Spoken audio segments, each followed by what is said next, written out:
Thank you so much for coming for this session. If I can request all of us to please take a seat.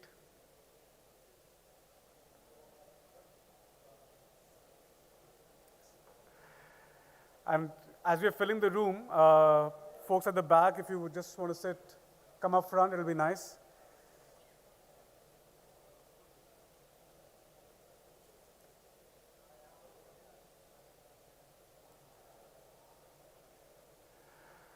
All right, so first of all, thank you once again. We have an esteemed set of panelists today for this particular session. I'll be your moderator. So I'll start with a quick round of introductions, and then we will open the panel for this conversation today. And I can see that there are a lot of very familiar as well as experienced folks around here. I would request you to also kind of keep this as an open discussion or a forum for an open discussion. Feel free to raise your hand if you have any questions to ask, or you could also put it towards the end. So I work in the telecom sector as one of my key focus areas. With me, I'm joined by folks from devices. So first, I would like to introduce Mr. Sachin. He's a senior director from Qualcomm, resident with Tata Communications. Okay, so with that round of introductions, I will set the context for this particular session of future-proofing India's success. In order to say that only 10% of the smartphones right now within the country are about 5G enabled, so to say, but we have some more conversations around that. We have about 600 million smartphone users within the country. Also, we have about 350 million who are still on the 2G spectrum, or they're using 2G services. So the point that we will try and address in this would be that how do we, first of all, make this entire generation of users adopt 5G? How do we get the devices more affordable so that they're ubiquitous across this entire segment of users? How do we upgrade these specific consumers? How do we make sure that a huge amount of interaction and through? And so we have some panelists who are going to talk about that.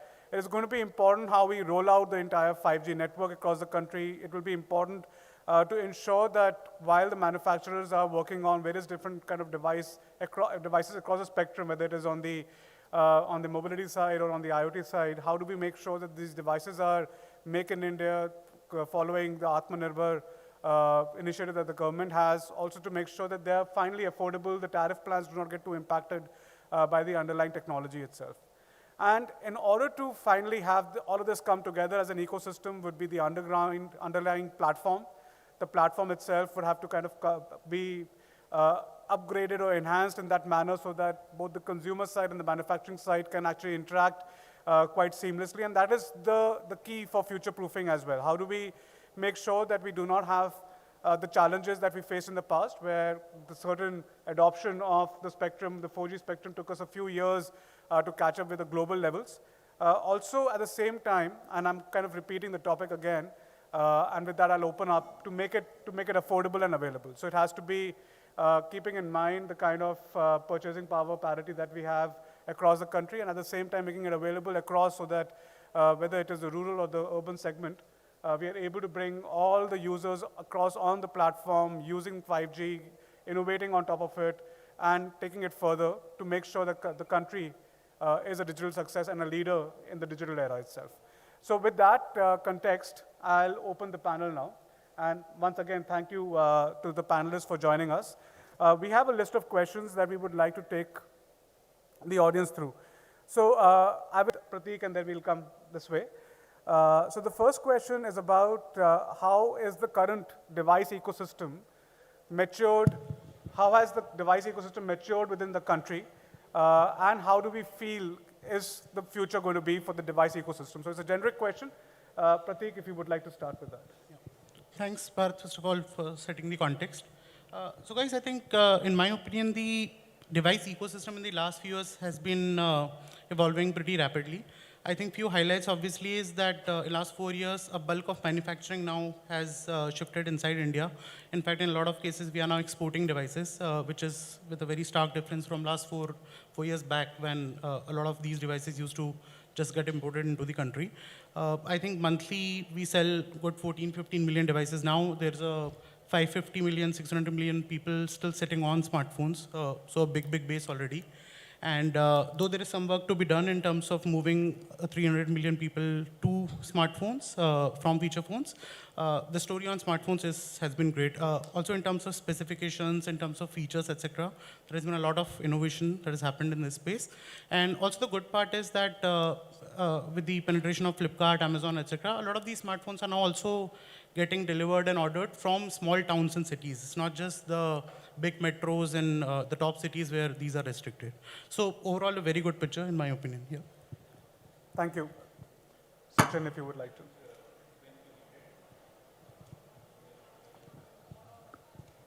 Hello? Yeah.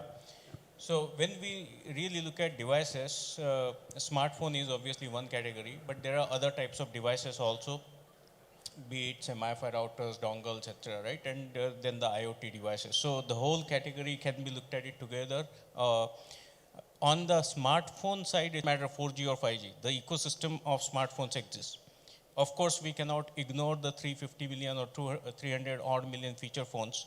That's where a lot of us have to work together to see how we can elevate them to the next level, how we migrate them to, say, 4G first, and then eventually to 5G. So there is a job cut out for the ecosystem here to make that migration happen. And while we are doing that, the smartphone existing ecosystem, which is primarily around 4G, how do we migrate it to 5G? The good thing is, the migration to 5G is happening way quicker than the migration from 3G to 4G has happened in the past. Already, we have, by the end of this year, we will have roughly 80 to 85 million 5G handsets shipped into the country. So that's a ready base to leverage, right, which is actually really good for all the operator partners, because the moment you turn on the network, there is someone ready to consume it. The success of any technology depends upon how it gets consumed. And devices are the way that you consume a wireless technology, right? So the wider adoption of these smartphones, MiFi routers, dongles, now with 5G coming in, we will have opportunities for fixed wireless access as well through millimeter wave. So all these need to happen. We have some ways to go, but I think the good start is already made. So I think there is a bright future for us. We are not way behind the way we were in 4G. We are still right on time in terms of 5G. The ecosystem is yet to fully mature. We will be contributing to that ecosystem development and lend even Indianness to that ecosystem essentially. So I think overall a great thing for India and consumers. Thanks, Sachin. Adding it, I'll give a flavor from an IoT perspective. Especially the devices, the maturity in the ecosystem has evolved over the last couple of years. It involves three key elements. One is the design, the other is the manufacturing, and third is ensuring the validation and the upscale or take of it in India. On the design side, the strength, the device even manufacturers and design houses and OEMs have built up in India is significant. In fact, if you look at all the major multinationals, they have the presence in-house here in India from a design perspective. You name it any, you will find a design house available in India. So that is of age, we have come to that maturity. Now the component manufacturing as being set up will give a tremendous boost to build these devices in India. A lot of players are right now, are from an IoT perspective, like even ourselves, we are getting that manufactured in India and we are even exporting. So it's about design in India, build in India, and even export, build for global market. So it is fairly matured and I'm very upbeat about it. Thanks. Thank you so much. So essentially that brings me a little deeper into this particular topic, and I want us to touch upon how the current device ecosystem is geared up for the computing as well as the processing or the power requirement from the usage or the usability point of view. This question is for Praveen and Sachin. Maybe we can start with Praveen and then we can go to Sachin. And so the question is about, do you feel that the current devices in the market are geared up in terms of their capabilities to address the demand and the expectations? To address it, absolutely. And how, I will explain it.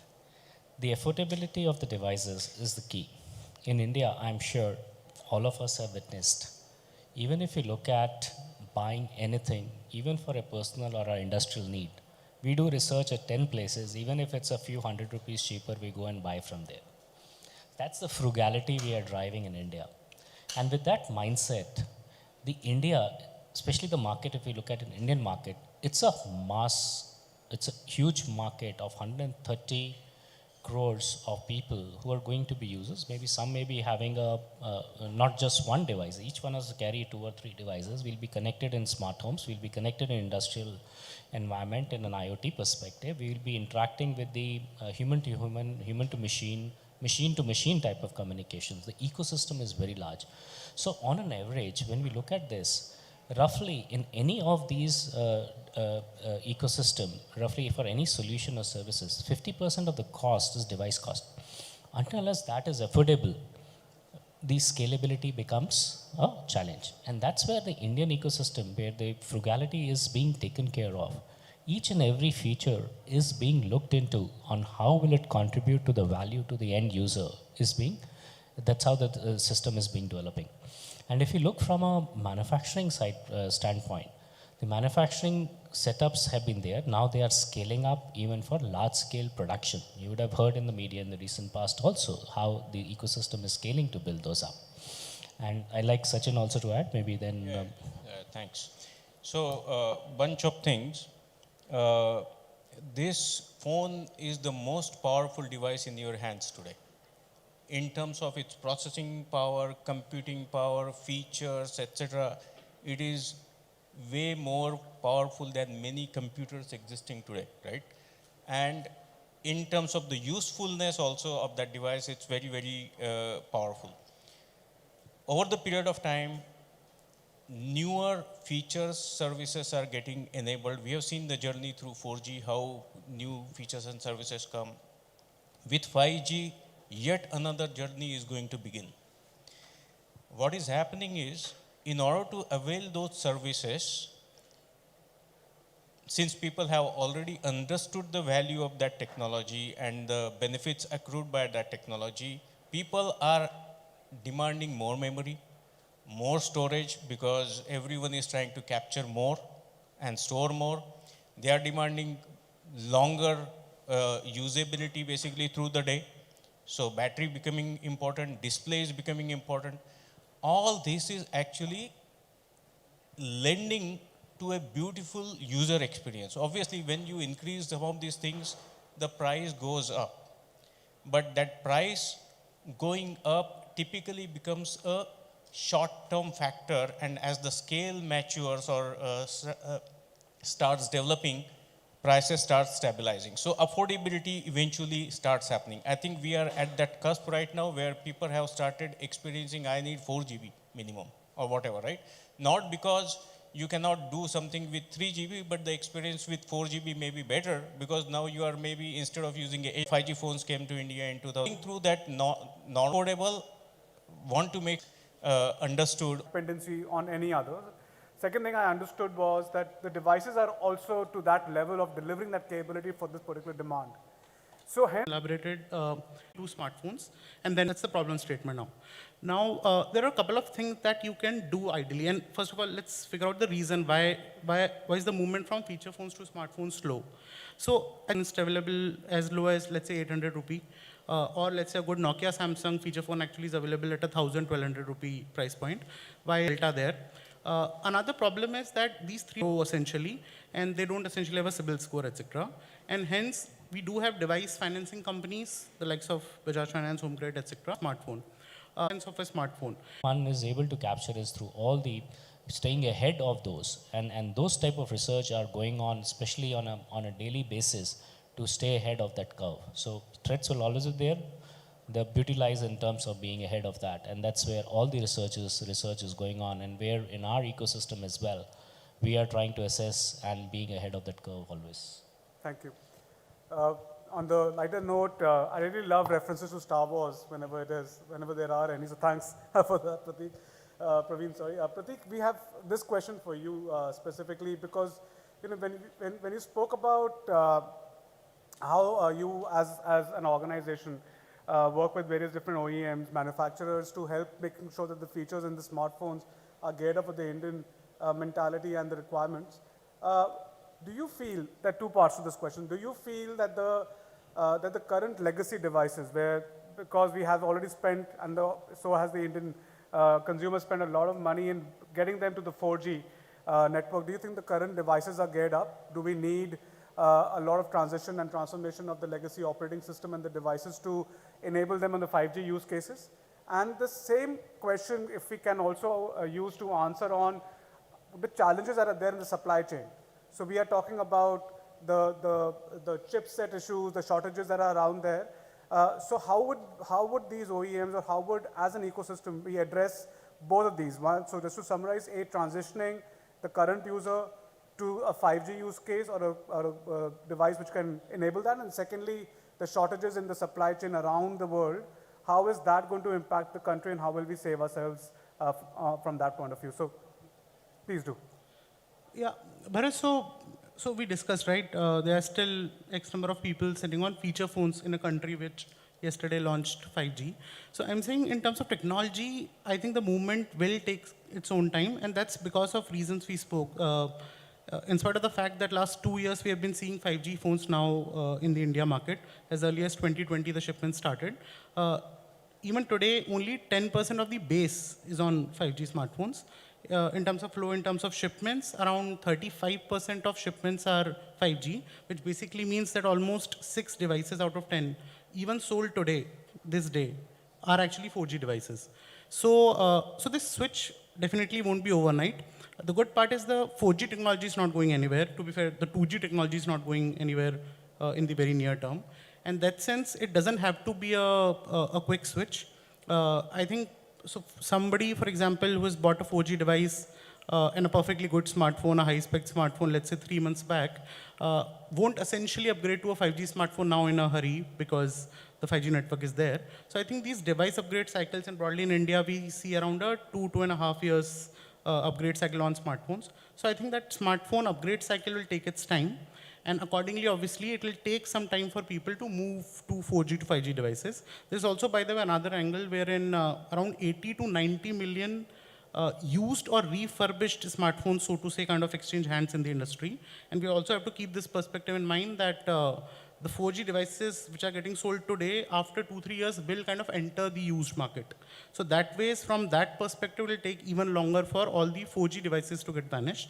I think essentially what, from an industry point of view, we should target, and Sachin can probably add more color to this, is the fact that today, from a spec-to-spec comparison point of view, there is still some delta between a 4G and a 5G device. And hence, there are people, and specifically in the less than 15K or less than 20K price segment, there's still a lot of customers, as I said, 6 out of 10, choosing to buy a 4G device over a 5G device. We are hoping that with the launch of 5G, all of this will quickly get accelerated. Now people will now feel that since 5G is here, we should definitely now buy a 5G phone, and that is what we recommend. But yes, that said, I think it will take some bit of time. Probably in 2024 is when we can expect like 80-90% of the new smartphone shipments to be 5G. It'll take whole of next year for us to get to that place. And then is when we'll slightly start seeing the 5G device penetration accelerating very, very fast. Sachin, if you want to add on. Yeah. So handsets is one story. Then we also see that connectivity is now getting into appliances like, say, smart meters. Then it's also getting into telematics into vehicles, etc. Basically, right? So we have to look at what is the journey of some of these connectivity solutions, and based on that, make a technology choice.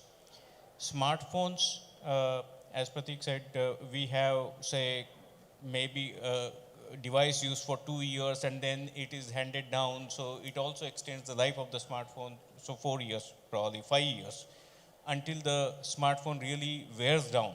It will continue to be used. But good thing is 4G is going to stay. So if not the same user, at least the user who could not afford even a 4G device at some point of their journey, they can make use of that smartphone and elevate themselves from a 2G user experience to a 4G user experience. I think connectivity and broadband specifically has been very transformative to people's lives. So those users, they still need to be served with 4G. Getting them to 5G immediately is going to be a challenge. But at the same time, I think 4G to 5G migration, that should not be as big of a challenge, and that can start happening immediately. Next year, we expect 5G handset shipments to overtake 4G handset shipments, for example. And then you talked about some numbers for 24. So that journey is happening. It's a natural course of migration, no intervention required there. But some of the devices which get deployed for very, very long term. For example, if I'm deploying something in my automotive, which I'm supposed to use for 15 years, I need to think about which technology I should be using, right? Some automakers, they started using 2G as a connectivity solution. No one can guarantee that 2G will stay for 10 years, for example, right? At some point of time, it will completely become unviable to even operate a 2G base station, for example, right? So let's be honest about that. So those decisions we'll have to make, and those are very specific to individual segments, etc., right? Smart meters, you deploy, you're not going to change a meter every 5 years or 10 years. You are used to keeping that smart meters for 15 years probably, right? I mean, we are required to change this today because we think that is a better way of monitoring our, say, energy usage and getting better services. Otherwise, we wouldn't have to use a smart meter as well. So those devices will also need to take a long-term view of the technology and implement that. There's a mic there. Thank you so much, sir. I wanted to ask, while we talked about the end user case, when we're talking about devices, we should also look at the backbone of the whole 5G ecosystem.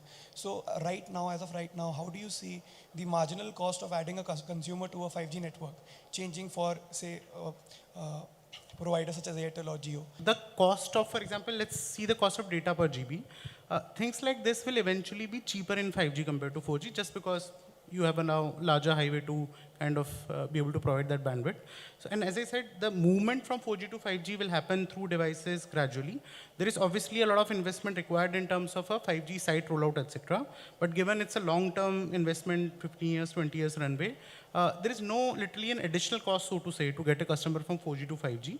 And eventually, as I said, the idea is to be able to kind of further give more data to customers effectively at the same monetization, etc. And even what use cases actually take hold in the country will only be clear with time. So we have a lot of learnings from global telcos and the markets, because essentially there have been markets where 5G was launched 2-3 years back. And we have seen how the penetration of these services, etc., have gone through. And we also seen multiple strategies that telcos and OEMs around the world have taken on 5G pricing and use cases. But too early to tell for India as to which thing will kind of take hold. And you're right, in terms of penetration, till we reach a certain level, it'll be difficult for us to kind of start monetizing those. Right, because the use cases that you talked about, the AR, VR, and cloud gaming, those seem like primarily the premium smartphone features that would be there, right? Since the Indian market is driven primarily by affordable devices, how would those use cases make sense? So exactly this. So for example, cloud gaming actually is not a use case for a premium device at all. If you have a premium device which is a 6 GB RAM, good display, everything perfect, let's say about 20-25K device, you actually can download the game, let's say, and already experience that because you have a good processing unit, so to say. How do you enable the same experience on a 9K or 10K phone, which doesn't have that much RAM or that high quality chipset, for example? That is where cloud gaming actually comes into play because the actual processing happens in the cloud and it's just basically kind of relaying that back to your phone. So cloud gaming actually is a use case for entry level devices, and all of these things 5G will enable for affordable phones as well. All right, thank you. We have time for one more question. Oh, yes, please.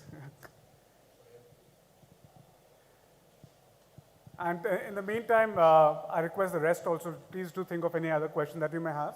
Sorry, I mentioned greedy devices, and I'm being greedy with my questions. So, but this one is for Prateek. You mentioned, device financing, right? Have you considered adopting, a control system so that you could actually shut down the phone if the person doesn't pay up? So this is like the pay-as-you-go kind of, that we've seen solar working very well in East Africa, and we're seeing trials in other countries as well for smartphones. Yeah, so you are also seeing trials in India. So as Airtel, we have launched now 4 projects on this since last year.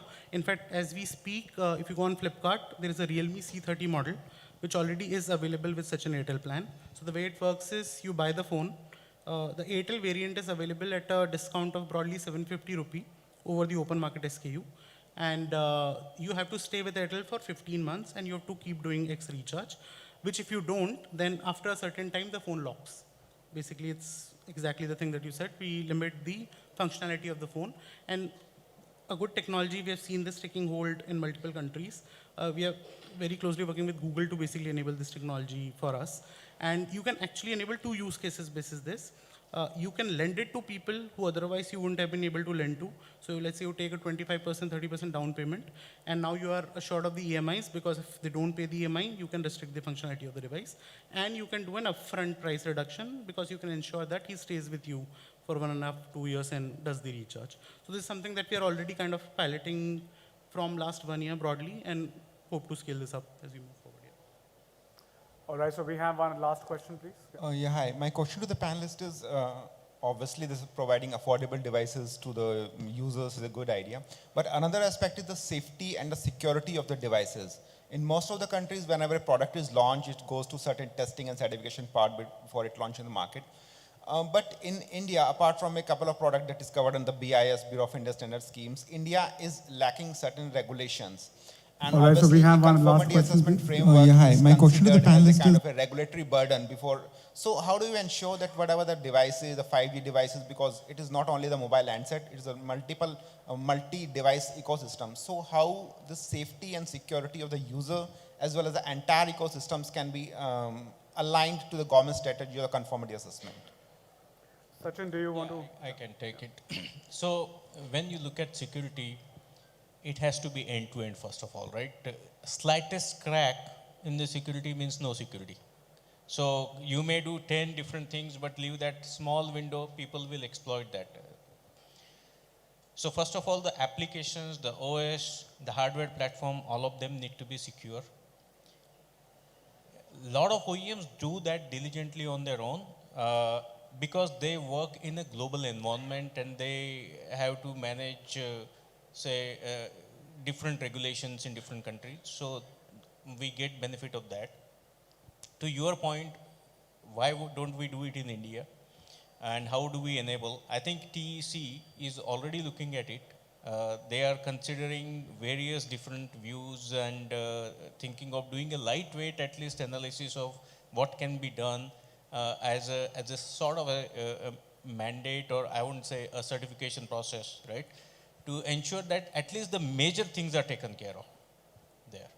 But again, security is a very broad and what you call end-to-end, needs to be done end-to-end. Even if the device is secure, but your application is not, you can lose out on certain aspects basically, right?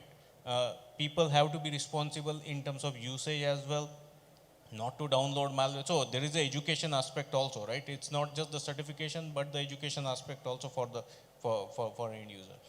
So TEC is already looking at it, and at some point of time, I guess they will define something for the country. Sure. Thank you, sir. All right, so first of all, I want to congratulate the panel. I think we did a wonderful job. Some really hard-hitting questions, but I was reading an article the other day which made me feel so confident about our future because we have such esteemed subject matter experts, and obviously the confidence in the way that we can actually deliver it for our country is really beaming out. So thanks to the audience as well as for your beautiful questions that you asked. So congratulations to the audience to be so involved, and so thank you for being here. I'll just wrap this up, and we have a little bit of mementos, a little bit of a ceremony for mementos for the panelists. So to summarize, my takeaways are very positive. Okay, so I feel we have the right demand. We are intrinsically motivated as an organization to meet this demand. We have the right ecosystem. The government is putting up the right kind of, is channeling the right kind of incentives, the right plans for the manufacturing OEMs as well as consumers to take advantage of it. The mobility as well as the industry has done the right investments to bring the network out there. We are at a breakneck speed to kind of make sure that we are ahead of the other global counterparts or other countries who are there, which makes me feel that as a country we are in the right direction, at the right place at the right time. There are certain opportunity areas, of course. One of them is, of course, on the security aspect. Customer experience is a big opportunity area which the panel really threw a lot of light on. There's a lot of opportunity also on the way we are intrinsically managing our manufacturing units or manufacturing areas. Some of these things really need to kind of come up, but the ecosystem is there, and hopefully we'll get there in the right manner. So hence, once again, thank you, the panel. Ma'am, if you would like to please.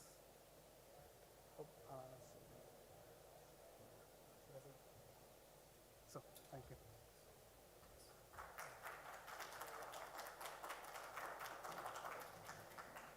Thank you.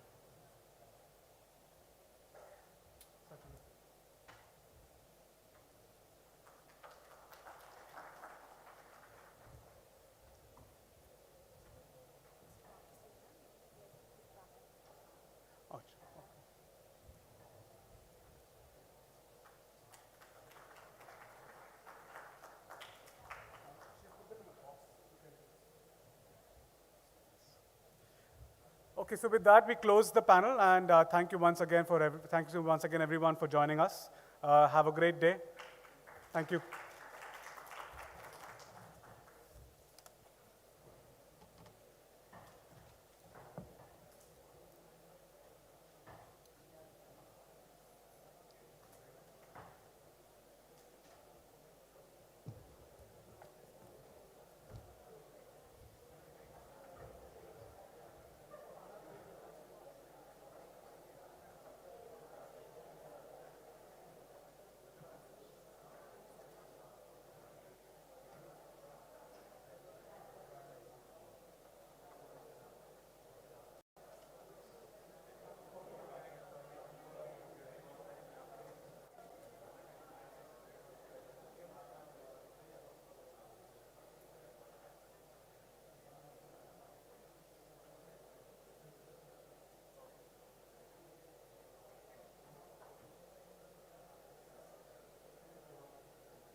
Thank you.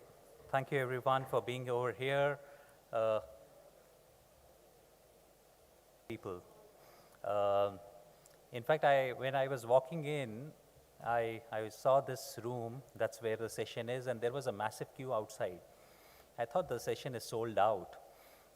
Till I realized the queue was coming from the neighboring room, which was for the lunch. So if you serve free lunches, there is crowd. That's a meaning which definitely comes out over there. We are here with a great august panel to talk upon on a topic which is very relevant in current times, which is cybersecurity. We'll definitely have nuggets, which should come from KPMG. I head cybersecurity for KPMG in India. And it's delight or my pleasure to introduce the panelists whom I have got. I've got along with me Mr. Today. Then I've got Magnus, Mr. Magnus, who's the CTO for Asia Pac, Ericsson. Thank you, Magnus, for being here. And I've got Amit Chaudhary, who is business and practice head for cybersecurity and intellectual property from Bharti Airtel. Amit, thank you so much for being here today. Okay, let's get started. The topic of the discussion is security being a business priority in a connected world. What a great day to have this panel. Someone was asking me today, saying, hey, it's a Sunday, and that too, it's a national holiday. Is that the day when you're going to go and work? And I said, hey, cybersecurity professionals, we work only on those days. That's the time when the attackers are right up there, making sure they want to work upon on people not being there. But we're much beyond people today. We're in the world where automation is playing a big role, and that's what the panel is going to talk upon today. But let me just reflect back how cyber has become such a relevant topic today. I've been in this area for many years now. Pretty much started at a time when cyber used to be considered to be a very back-end topic. It was a time when if I was to explain it to my friends and families, they would not understand what do I do. And they would assume I am a hacker. That's what the assumption was. The transformation has happened from there to today where cyber is covered on the front page in one of our data breach. What's the population of one cat? I am deleting the data. Becoming so common. Not too long ago, we heard very similar. Becoming so common. Not too long ago, we heard very similar breach happening in one of the very large Northern America market also reacts the way the cybersecurity incidents happen in the organizations. At KPMG, we take a lot of pride in doing study reports and surveys and analysis around various topics, including cybersecurity. In the last 7 years, there's been a consistent theme emerging from our conversations. It's not the top 5 for last 7 years. And it clearly showcases how organizations are moving ahead in that direction. Transition from that path where it upon various perspectives, a very 360-degree view coming in from the panel today, because we got Martin, who represents obviously a provider. We got Magnus, who represents someone who's contributing to development of newer technology. And we got Amit, who's helping organizations making sure that we continue to be secure at every point of time. So it's a great panel to get going and get started out over here. I've got various themes, and maybe I will progress ahead with those themes to look upon what are the views that are emerging, your perspective on what has changed, and while things are changing, what is not changing in cyber, because we're talking of a hyper-connected world today. Sure, Atul. Great to have been part here, and thank you so much. Cyber has evolved. Is it a right statement? I really don't think so. It's evolving. It's still in the early stage.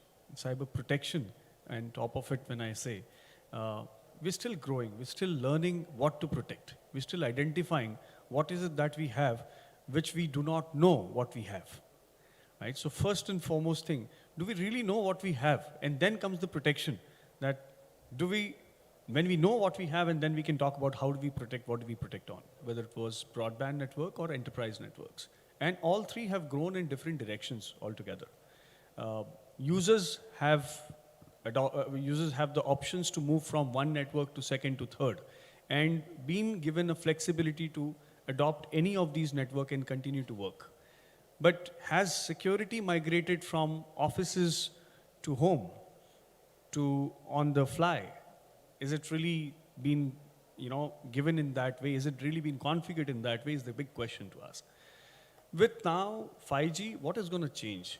That's a too large a question. Floor here, you could find many devices which talks about many providers who talks about connected network, connected car, connected this, connected that. But what it means is that the threat landscape is going to go up, and that's for sure.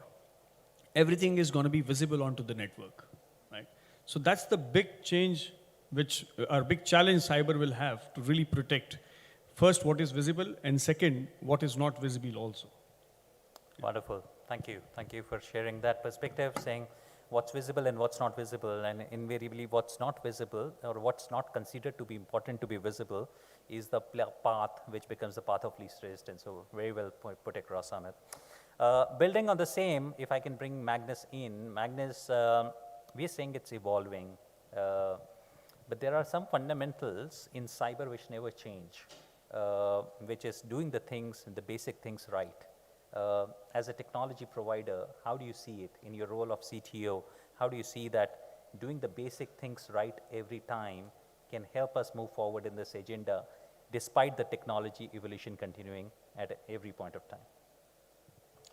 Thank you. And of course, at the end of the bit trusted, all layers need to be firm.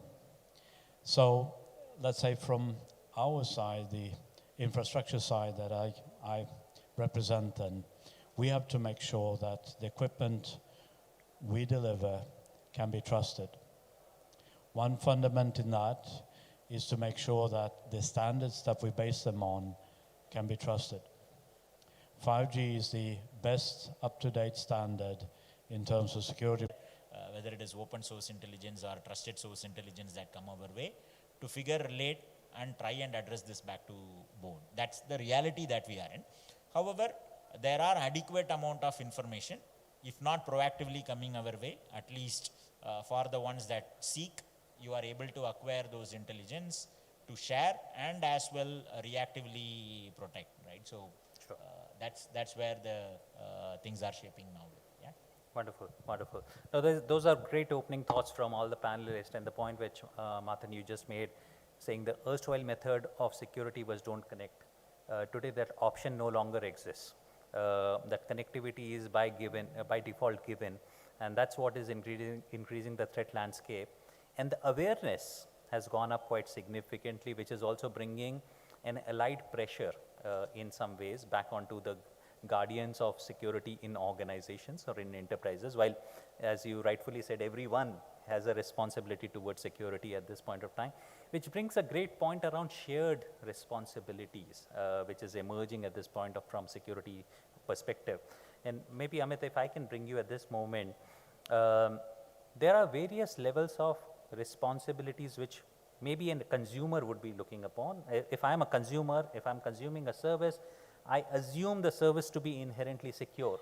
But there is a difference, or maybe sometimes there is a trade-off also between the quality of the service and the security of the service. Would be great to get your thoughts over there. Is it? Yeah. Definitely, there is, as he said, the responsibility is never a CISO's job. It is everybody's job, in individual capacity or in organization's capacity. But at the same time, it is also the service provider's responsibility to bring the most form of security, most possible form of security to its subscriber, whether in enterprise network or in the retail home network. Today, when we look at 3G, if I say 3G was birth of data, right? 4G was birth of speed. What is 5G? When we look back, when we ask this question, what is 5G for? Isn't 5G going to be the world of connected ecosystem? In this ecosystem, there are applications, there are users, and there are devices, right? So this is going to be the connected world of this entire ecosystem. And speed, latency, bandwidth, all these parameters are going to play simultaneous. It's not one or the other. So definitely in the secure world, one needs to choose, if I have to say, if I have given a choice to say, choose between always connected or always secure, there's really no choice. It has to be both. You cannot say that I have one at the cost of another. But there has to be a balance as well, which needs to be figured out. As the technologies mature, the ecosystems mature, the applications start building up, the security parameters start growing up, And that's where the maturity of the overall system works. So, in simple words, if I have to say, Atul, that it's definitely a growing parameter, right, which industry needs to adopt. And as my fellow panelists said, that supply chain is going to play a vital role because as we grow up, as we open up this, now 5G is coming new, and as I said previously as well, that the whole lot of ecosystem partners who are you see around, they are focusing on their own product development. But can we shift left and we start securing it from the day we manufacturing it? Right? That's the adoption, that's the change which we need to look at. That we create systems which are secure from day one, rather than creating a system and then look for security what I've created for. And how will it work in the ecosystem? Thank you. Thank you for those inputs. Shared responsibility is a great element, but there's a long way to go for everyone to comprehensively understand. But I think the point which you highlighted, Amit, is there a trade-off? Always connected, always secure, and the expectation is to have both, but does that, or is that expectation correct? Maybe that's what we want to be, but are we there at this point of time? 5G brings in a lot of promise over there to help us being always connected and being always secure. So that's another element which we'll further deliberate upon. But thank you for bringing those points on saying that how can we bring everyone together to understand their responsibilities and work together on this one. I think taking that cue from what Amit just said, Magnus, if I come to you, and you did touch upon that point, how 5G is helping, not just enabling technologies to deliver so much business benefits, but also providing it in a secure form and shape. Yeah.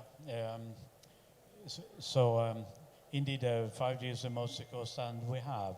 There are a number of items there that has been added to detect false movements, and there are also increased encryption of information.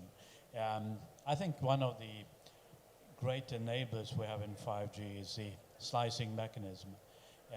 It's great in the sense, if you talk in more classical terms on performance, that with the slicing mechanism we can offer the characteristics and the service layer agreement of something being delivered. So you can have provisions for maximum delay, latency, and bit rates that you expect. All of that is good, but that's sort of in the classical arena. But it's also so that the slice has integrity from other data movements in the system. So there you have increased integrity right away of a user's or enterprise's information. It's separate in a logical word from other information. It's also so that on classical layers of signaling, information is much more encrypted than before. Even in 4G, that's substantially better than 3G in terms of security. Some things are not totally encrypted. But on 5G, we have user information, as an example, on control signaling is being encrypted. So there are a number of steps here that's been taken, and it's absolutely the best standard we have today for 5G, or for security, sorry.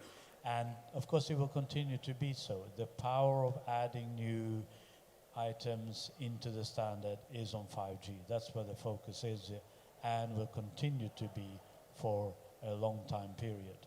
Just as a reflection there,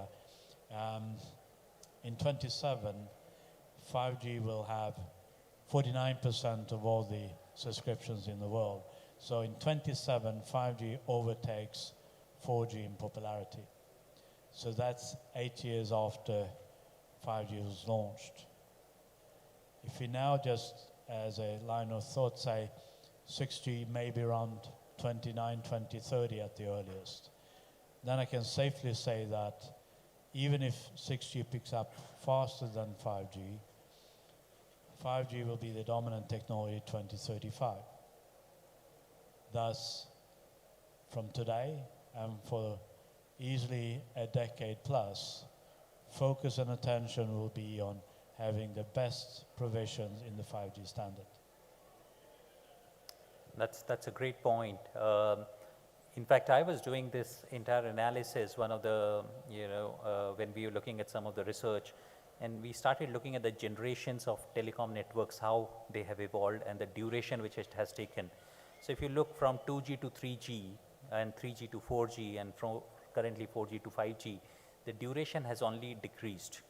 The pace of change is that much more faster because the R&D is working at that space, and the business benefits are so much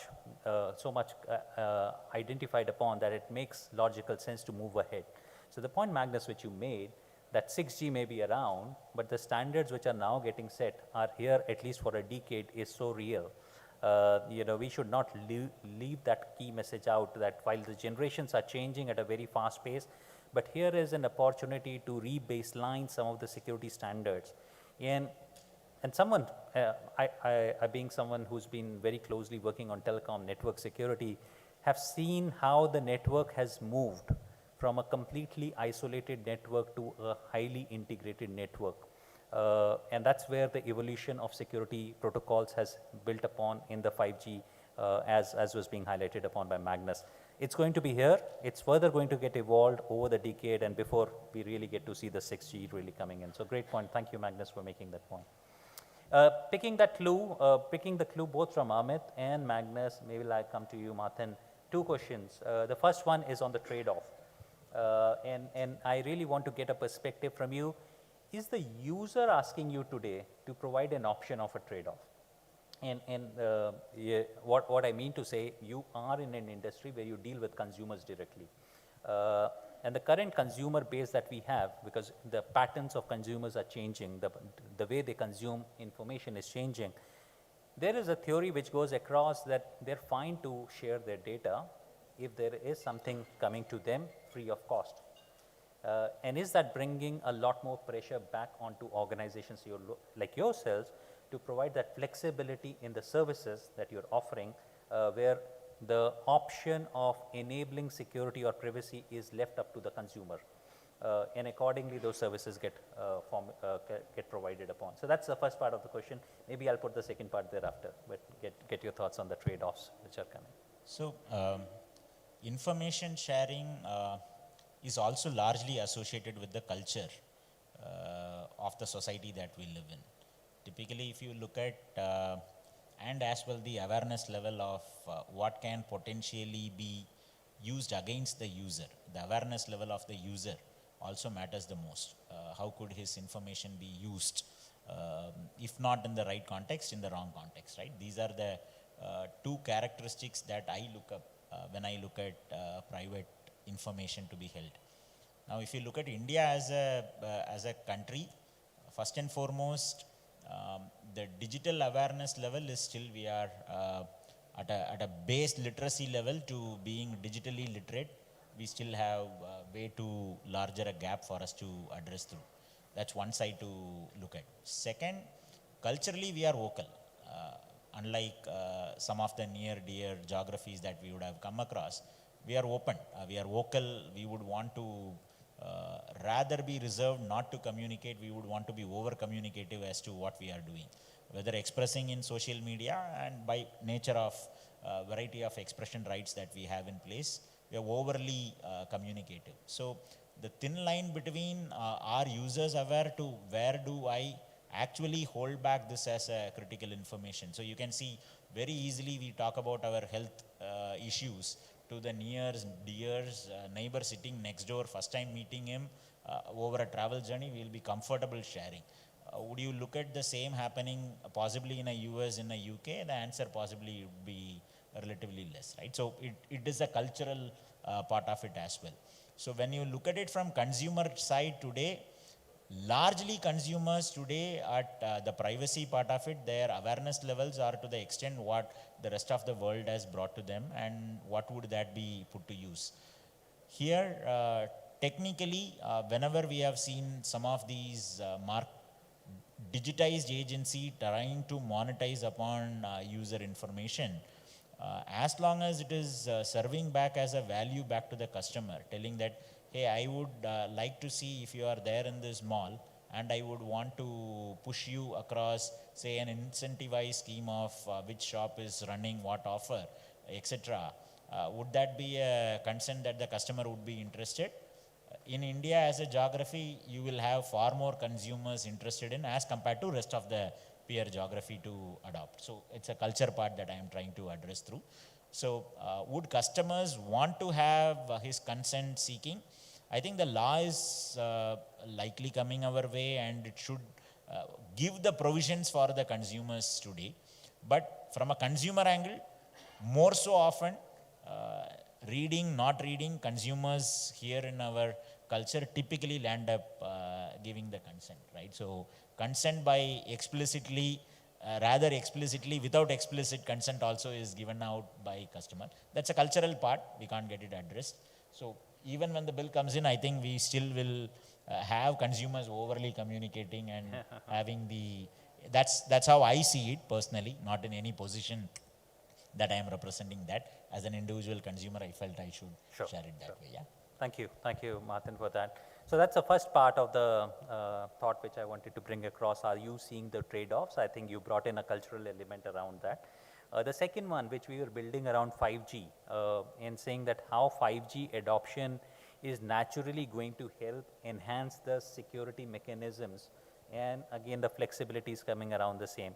So any thoughts on this point? So I think the some of my co-speakers actually touched upon the inherent security around the 5G, right? So it is not a, first and foremost, security is not a standalone element. You secure things. We touched upon the channel, which is the communication channel. Encryption of the channel is one of the way to look at. Encrypting the data in itself is the second way to look at. Having native, the last mile device being secured is next component to look at. There are critical apps that would enable and run on those devices. The level of security of that apps on those devices is next layer of security again. All of these connect back to a provider like us in an infrastructure, and manufacturers natively have to secure their own self. So security is not a standalone domain. There is nothing called security that exists. It has to secure the entire associated infrastructure that binds and enables this entire transformation that is happening. So that's the first and foremost part of it. So if you look at where are we are in a position to tell today the channel is way to evolve as 5G. It's extremely safe and is much secured as compared to the previous generation. But does it guarantee a comprehensive security for you and me as a consumer? I would take a step back, because what has happened or what has transformed is, like I told, you are permanently remaining connected now. Now when I say you is equal to roughly about not you as one individual. You are associated with your home TV, your refrigerator, your IoT devices, your identity remaining the same, a person. But as an identity that is being used, you will have a bare minimum of 40-50 average in your own self being connected on the proliferated internet spectrum, right? So yesterday, if I were to target you, the only way to target you is you, which is your mobile device. Now the associated identity of yours being used in 40-50 devices, including your connected cars, etc., that come across our way. You can imagine we are only handing over to somebody, potentially a hacker. I wouldn't want to call them out as hacker. Potentially somebody who has an ability to try and look up to you in 50 different manner. And each of these these devices have inherently different levels of security. You might have paid an extreme attention to configure your phone and your apps in the most secured manner. Your connected TV, nobody would have a clue as to what level of security that the TV, the operating system on the TV, etc., but it is still using your identity. Your connected car, today most of these cars manufactured here are all almost having a capability of being connected in the network, right? So are they secured? We rely completely on the manufacturer who is telling me I am giving you a connected car which is way too well secured. Are we testing adequate? Again, a questionable thought, right? So that's where the overall security aspect remains. At the element level, each element has to be seen to secure them adequately. But the channel and the data part, we have some amount of assurance, seeing near zones, peer zones that have adopted. it is still way too well secured compared to the previous generations. Wonderful. It gives a lot of confidence in that we are making progress in the direction of securing the core and securing the network, while there is an element which always remains where there is a dependence on multiple layers, whether it's a user, whether it's a device, whether it's a software, and so on and so forth. All of that has to come together to make it work in a very harmonized manner to deliver the outcomes. Great point. Thank you. Thank you for that. I think building on 5G, and I know the country went through a bit of a discussion around what is good for country. Is there a 5G private network good for the country, or is the 5G public network good for a country? Well, that's beyond the remit of this discussion. But maybe, Amit, if I come to you and talk from a security context, how do you see that? When we are looking now, the public network coming on, 5G bringing a promise of machine-to-machine connectivities and communication to happen. So thoughts around those? 5G is going to be the base for all the devices to communicate, all the equipments to communicate. And I see this device and the service ecosystem being categorized into three possible sections. One is EMBB, let me put the acronyms first. Second is it is the most reliable low latency communication. EMBB, if I have to expand, it would be enhanced mobile broadband, reliable low latency communication, and third would be machine-to-machine communication, massive machine-to-machine communication. These are the three segments in which you can really divide the 5G network being established and connected to the world. Enhanced mobile broadband is basically upgraded version of broadband wireless access which we have today. Right? Today we have a dongle or a SIM card or a mobile phone where people connect, use it for the mobile access, video conference kind of an application. Enhance that to about 500, 600 meg kind of a speed, good to feel, have applications around it. It can cover the masses around. So if I have people in this room in hundreds and thousands, it should be able to cater to all. That's EMBB.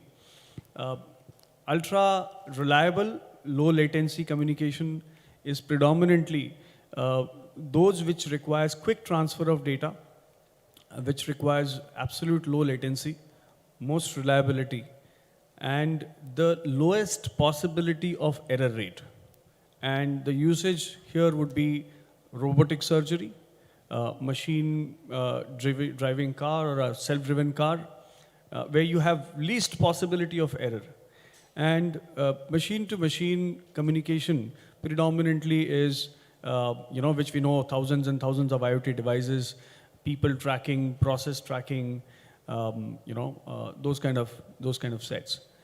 So when you make security around, the security will be in different zones. And as he said, spectrum division can really give you a sense of security that I can make some spectrum private and really run it for a section of users in the same hall, in the same premise, and give a different sense of security. So I can identify that who's needing what, what kind of network and what kind of promises can be made on that.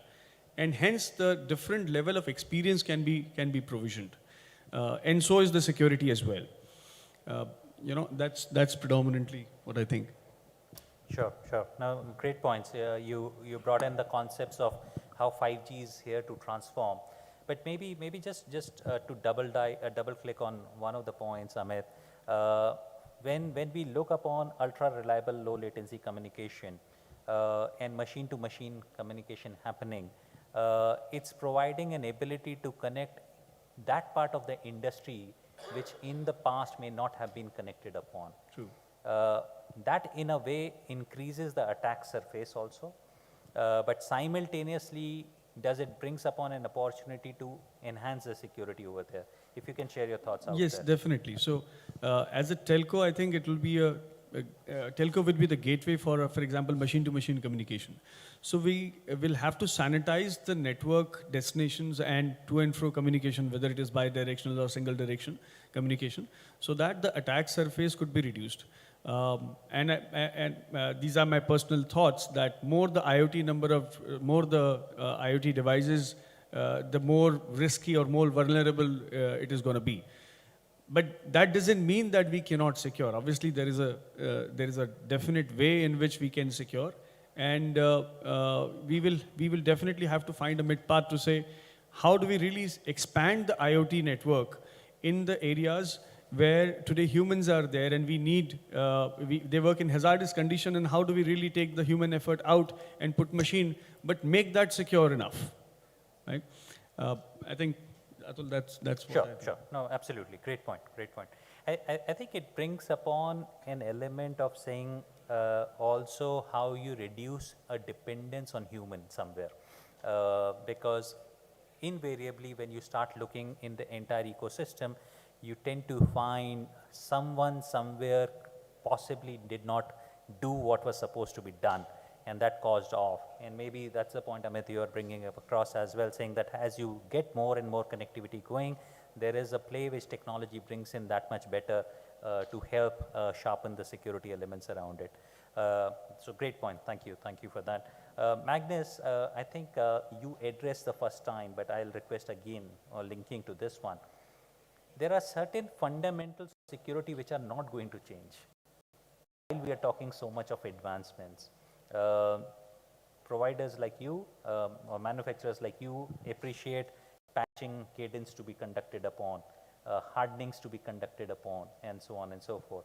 Any thoughts which you want to leave with the audience, saying what in the world of security is helping us to keep on building that foundation layer and continuously enhance that foundation layer to make sure security continues as we expand the adoption of 5G? Okay, well, I mean, first of all, I quote one of our former CEOs, what took us there won't keep us there, right? So whatever is being done, we have to learn from that and continue to move our positions forward. In our security framework, we have 4 dimensions that we actively work with. It's, of course, to protect, it's to detect, it's to respond, and it is to recover. In the systems, you continuously need to drive these dimensions. You need to upgrade the patterns for what you're searching for and what you're detecting. I think with the point here of multiple devices and the interaction with human beings, the general trend in the networks, of course, is to become more and more autonomous. AI, machine learning is on pretty much everybody's lips. To the highest degree so far, I'd say, in terms of operations, to ease the operation of the networks. I think that has a positive trend on security right away. But of course, AI is certainly there to provide an enhanced security mechanism as well. It will have a better ability to adapt to changing landscapes, to detect abnormal behaviors that humans will not have the ability to do to the same extent. So new technology is coming in there and is constantly moving the frontier of what we can do. Thank you for making that point. I think that's the expectation which is also coming, saying technology helping business, technology helping so many use cases to emerge upon should also help transforming and transitioning the way security has been handled. So I know we should be getting into some audience questions, but before we get to there, Martin, do you have practical use cases which are being considered today from an AI ML perspective when we start looking from cyber considerations? See, it's a continuously evolving space. While Magnus highlighted 4 pillars of the core cybersecurity, it's a extremely defensive approach, being a protect, detect, respond, recover being the 4th pillar that he highlighted. The area that is current work in progress is to have a predictive pillar. Some of the organizations have started already working towards the predictive pillar. if you look at the area where AI and ML typically can help in cyber is enabling people like us to have the ability to predict an event before the event has occurred. In today's context, it is completely reactive in nature. The event has occurred in the past. The past could be as now. The past could be as much as 200 days earlier. That's the time that we are waking up to react back to an event that has happened. The ability to make it closer to near real time or even be able to predict it as before it would happen is where a lot of work is happening, and AI and ML should come and help providers in the space of cyber to get us enabled. On the other side, on the negative side of it, this has already been put to use by our, the hacking groups have already started using the AI and ML to attack into infrastructure, to auto crawling, etc., etc. So the ability for us to leverage these two technologies into cyber is a mission critical item. As we speak, there are not many use cases that have come. With 5G coming our way, there is going to be humongous explosion of furthermore data. So with data as it evolves and it becomes more and more heavier, without these two aspects, having an artificial intelligence to perform analysis around the data that we are going to accumulate is going to be a mammoth job for the conventional technologies that we are using it. So I am aware there are works that are happening as we speak, but that's where we are.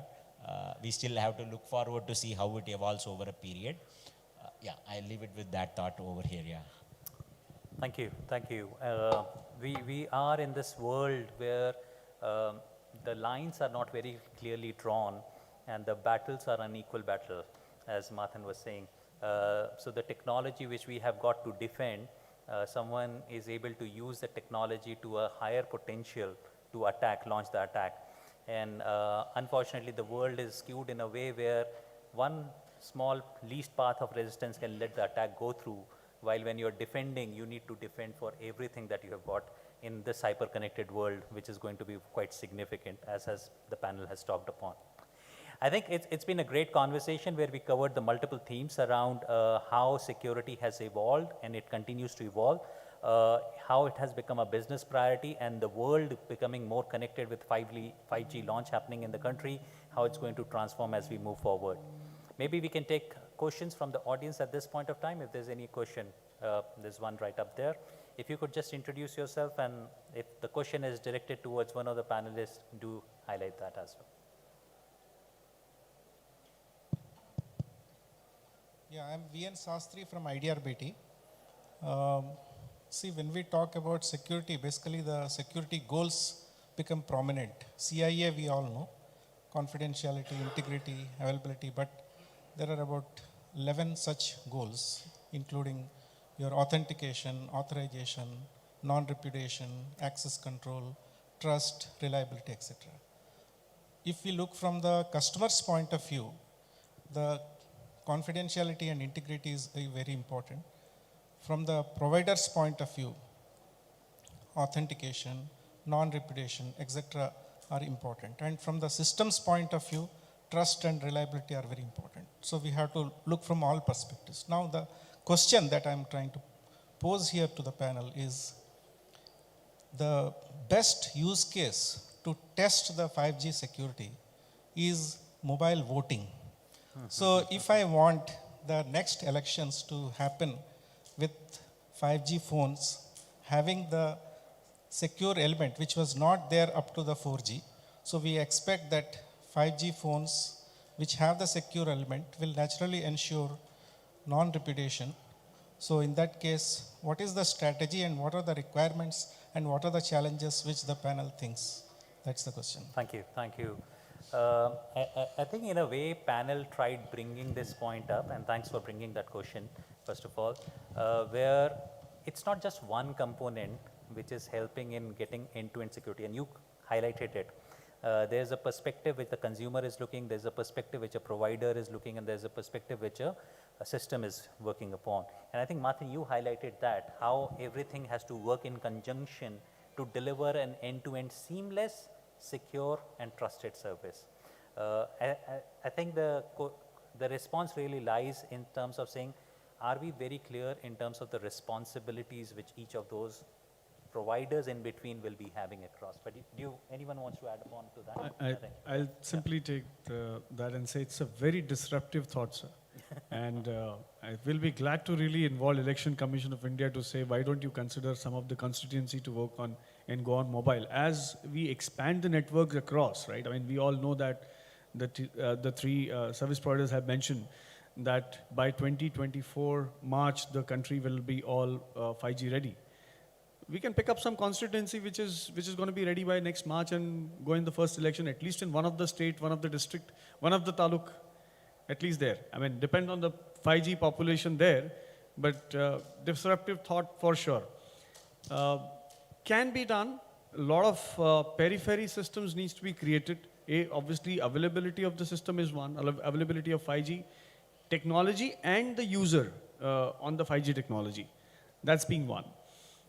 System, I think, as we see that it is still evolving, and you clearly mentioned that 4G lagged that piece.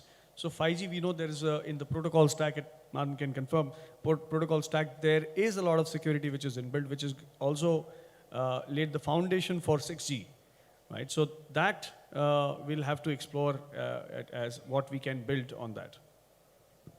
So innovatively, it's a reality. India, we have, in my, not to quote my previous stint coming from payments, but then taking critical component in the payment ecosystem into secure element was already a dream realization as we speak. And India, we are the front runners in the digital payments ecosystem already. So what you highlighted is not an impossibility for us to accomplish, right? So essentially it evolves from net, what do we want to take into the device's secure element? Net, it will be an app.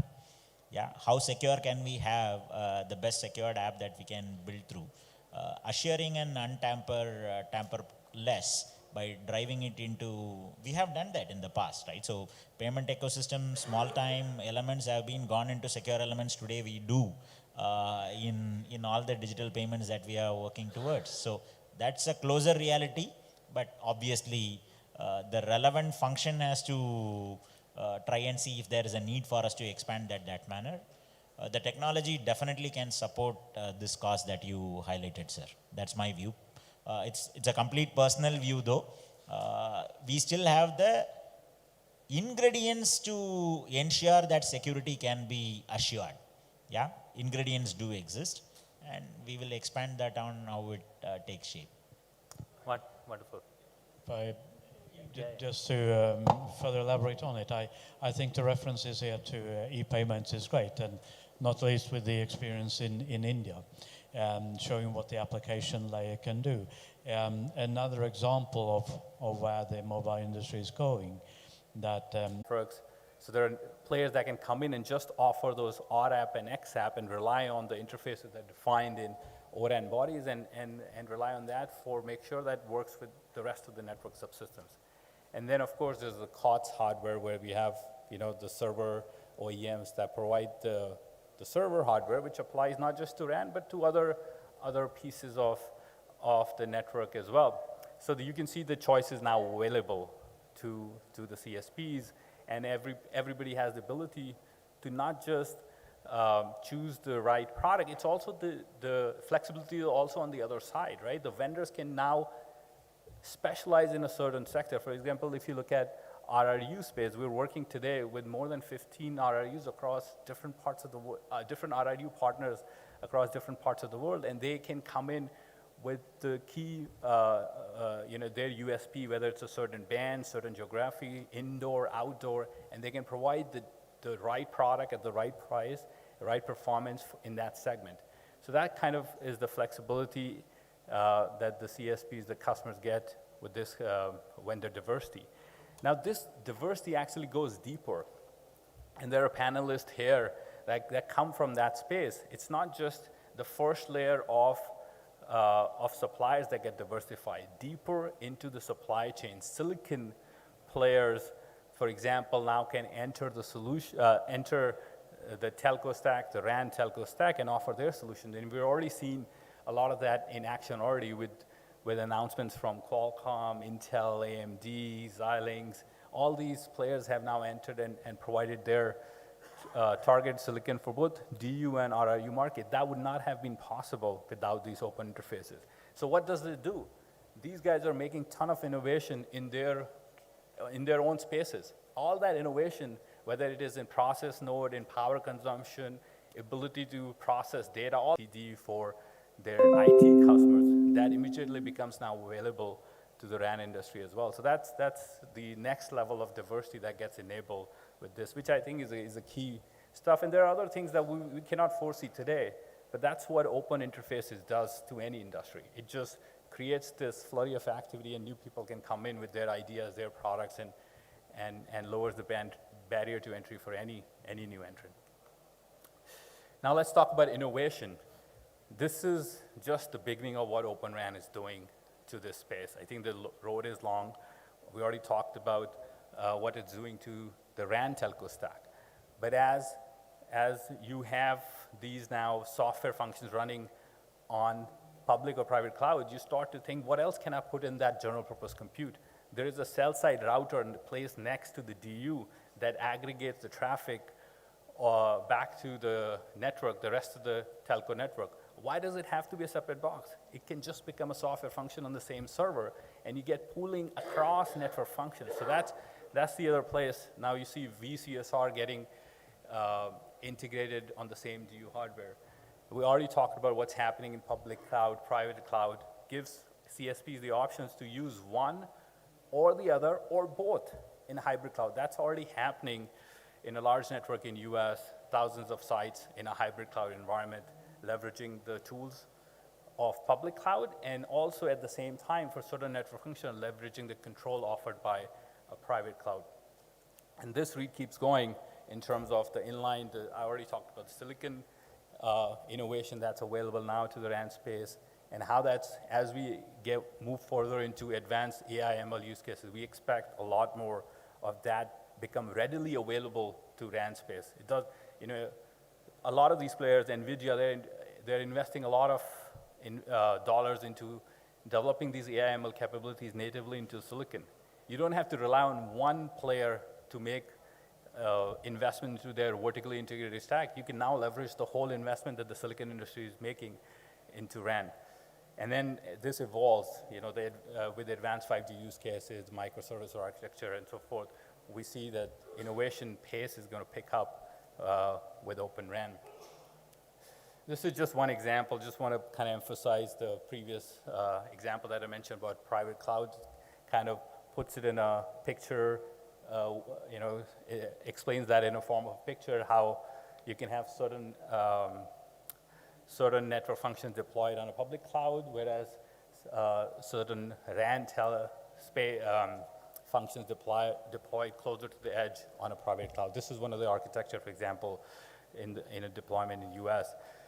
And this is, and I'm going to end with this last example of connecting the dots between Open RAN and edge. And there's been a lot of talk about innovation at the edge. How can we create more value for consumers by deploying applications right at the edge, reducing the latency, whether it is for enterprise customers in industrial sector or whether it is consumers utilizing cloud gaming applications. So all of these sectors are going to require some form of edge processing. So you need first one driver that's going to create all that pool of resources that going to get deployed at the edge. And that's where I think Open vRAN offers that unique relationship. In one way, it is the enabler for edge, because now you're deploying this COTS hardware right at the edge, at the site, as close as you can get. It's the most extreme edge of the network, as close as possible to the user, and that's what Open vRAN allows. But at the same time, it is also consumer driving the edge use cases. I talked about RAN intelligent controller. These are RX, R apps, and X apps that modify and configure RAN software for network slicing, different QoS configuration that you can manage through that. So this becomes a use case for edge, and actually becomes the innovation that Open vRAN can drive on top of this edge processing by co-locating the DU functions and the rig functions at the same node. And this is, just summarizing the point that I was making earlier. One of the lines I picked up from Dish Network in their submissions to FCC, where people were discussing as to what is the use case for edge. We're deploying all these edge nodes. That I think he put it quite beautifully, in my opinion, where he says Open vRAN actually becomes the use case for edge as you push more and more compute, more and more RAN functions right next to the user. That's what Dish is doing, for example, in their network. It kind of increases the pace of innovation also in that space. So that's I think a good way to kind of describe it and kind of summarize the topic on innovation. Thank you, guys.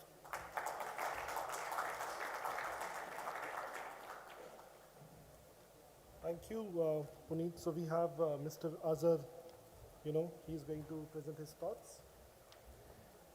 Good afternoon. Awake? Everybody's awake? Thank you. All right, maybe they can load my presentation in the meantime. Well, the good part is when you hear these different opinions on a panel, either you get thoroughly confused or it becomes very, very clear. So this is one of those moments where you're going to get a little bit more confused before it becomes clear. All right, let's do this. Oh, no, not the last slide, please. Not the last slide.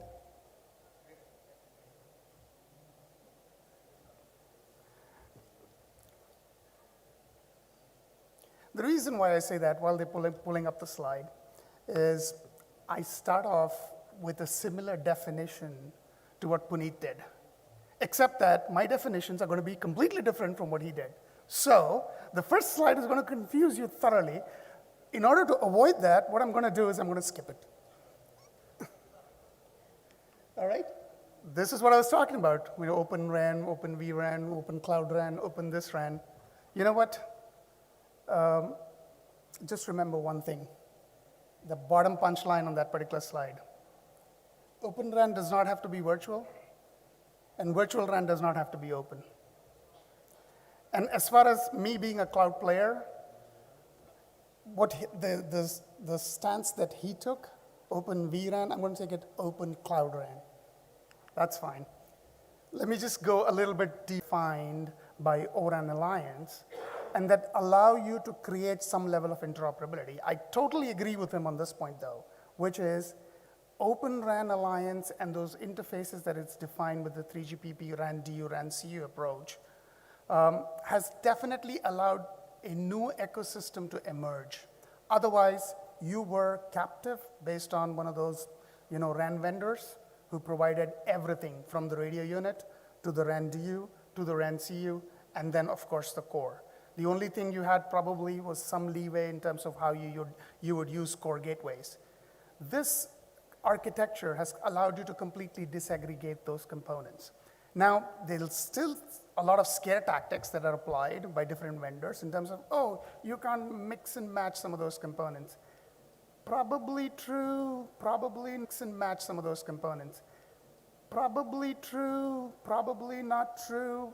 You dependence on the vendor. You go ask the vendor and say, which RRUs you have tested? You already heard the answer from Puneet. He said 13, 15, good, right? And there are other people who are doing this. So there are players who have emerged in this ecosystem, utilizing and building capability with different RUs. Now, there is another type of disaggregation that has happened here. What is that? It is separation of hardware and software, which allowed us to create a cloud layer in between that particular hardware with hardware acceleration, and then drive software on top of that using RAN as a software. So RAN CU now becomes a software. RAN DU becomes now a piece of software.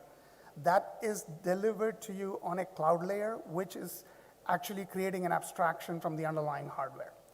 Now, what that cloud layer allows you to do is extend that piece from your data center all the way out to the edge, which is what he was actually talking about as well, from the context of edge use cases, the same cloud layer, and then run, not only RAN components on top of it, but other edge applications on top of it, and run things like RAN intelligent controller. Now, what is that RAN intelligent controller? He kind of alluded to it. This is where I'm going to spend a little bit more my time to explain that. But one important topic, disaggregation definitely allows in more innovation for sure, and we've seen that in terms of bringing new ecosystem partners together, new groups of people together, driving costs down, and providing better scale overall. Now, one would say, well, how does disaggregation bring better scale? Because disaggregation means I need to do integration somehow. And when I need to do integration somehow, that's almost an antithesis to saying, well, how do I then scale that much better? Well, what happens is when you do disaggregation, and when you actually separate this hardware layer from the software and create that particular abstraction model, now you can drive automation. Now you can drive a telemetry model. Now you can drive an analytics-based ops model. That changes in terms of how you operate this particular infrastructure. And that drives a lot of innovation in terms of how you actually build new infrastructure and how you actually address some of those new requirements. So it allows really you to drive and ride that commercial silicon wave. It allows you to provide better density overall. It allows you to actually provide better aggregation in terms of, I was talking to a provider in Japan just less than a month ago. And they said, we do not have space in our central offices. I cannot afford to put a single socket server, 2 socket servers in my central office anymore to host RAN CUs. I need a much higher aggregation than the 2 socket server with 24 cores each. I need somewhere around 100 cores, 80 cores on that machine, and I need to be able to aggregate it quite a lot. Two problems driving this. 1, no space. 2, no power. Not enough power in those central offices. So it allows you to aggregate that many number of DUs, that many number of CUs, depending on your operational model, depending on your deployment model, when you disaggregate this particular hardware and software. So there comes in some new ways, new methods of deployment, new methods, and new ways of operations, and some innovation in there. Cloud native model actually helps a lot with this in terms of how you create that particular abstraction, how do you enable that hardware for this particular piece of software to use. And more importantly, as I was talking to you about, there is an aspect of sustainability in this. There's an aspect of automation in this that you can actually provide and extend that automation model that you built for your data centers, for your edge data centers, now all the way into the RAN. Now, when you look at the cloud platform itself, the cloud platform needs to have certain capabilities, certain behaviors for you to be able to go deploy all these different RAN workloads. And that is critical because once you have those capabilities, real-time capability, ability to address low latency, then you can light up new use cases and new applications on top of it. So using real-time kernel and real-time capabilities allows you to light up a service like ultra-reliable low latency capability. Now, ultra-reliable low latency as a buzzword gives rise to what? New MEC edge services that you need that are low latency stuff. So things like automation allows you to do massive scale. Massive scale means you can now go light up massive IoT capabilities on that particular infrastructure. So these things become important, and that cloud layer needs to be able to abstract and support that properly. Now, the second thing is when you deploy RAN, you're now deploying it at thousands and thousands of sites. What does that mean? You need the ability to go provision that many number of sites. You can't manually do it. You can't do a truckload at that time. I learned that one of the providers here today has 270,000 cell sites. Another one, I think, has somewhere around 300,000 cell sites in India. 300,000 cell sites, you can't do a truck roll. And of course, with Ambani's declaration that he's going to have it in every taluka by the end of 2023, it's not possible without automation. It's not possible without doing things like zero-touch provisioning. How do you build that? How do you get that? That's built on top of that particular cloud layer. To be able to initialize hardware, to be able to configure hardware, to be able to remotely manage hardware, to be able to complete that operations across using that particular cloud layer. Now I'm going to spend a few minutes on 2 slides. One is what is called as RAN intelligent controller. There's a considerable amount of functionality that was only driven by the RAN vendor through their own management software to go tune the RAN, to optimize it, to actually allow it to map, manage to different types of use cases. That now changes with this whole RAN intelligent controller concept, where you can actually build what you call as XApps or RApps and run them on top of the infrastructure and then allow you to go tune that particular RAN. Now, what am I talking about? I'm talking about these different types of use cases. These are some examples, multiple providers trialing multiple different types of use cases where you're running things like optimization, dual connectivity, automatic neighbor relations, ANR capabilities, spectrum management and awareness, right? Things like cell identifiers so that you do some location-based confusion detection. So these are all different types of applications that are developed not necessarily by the RAN vendor, but by third party. Now you run that on top of RIC. RIC gets hosted on top of the cloud platform. That RIC now talks to those RAN components and in turn provides you a new service, a new capability that allows you to optimize the entire infrastructure, the entire RAN in an appropriate way. So these are some different types of use cases that you see, and these are only possible now in this type of open RAN environment.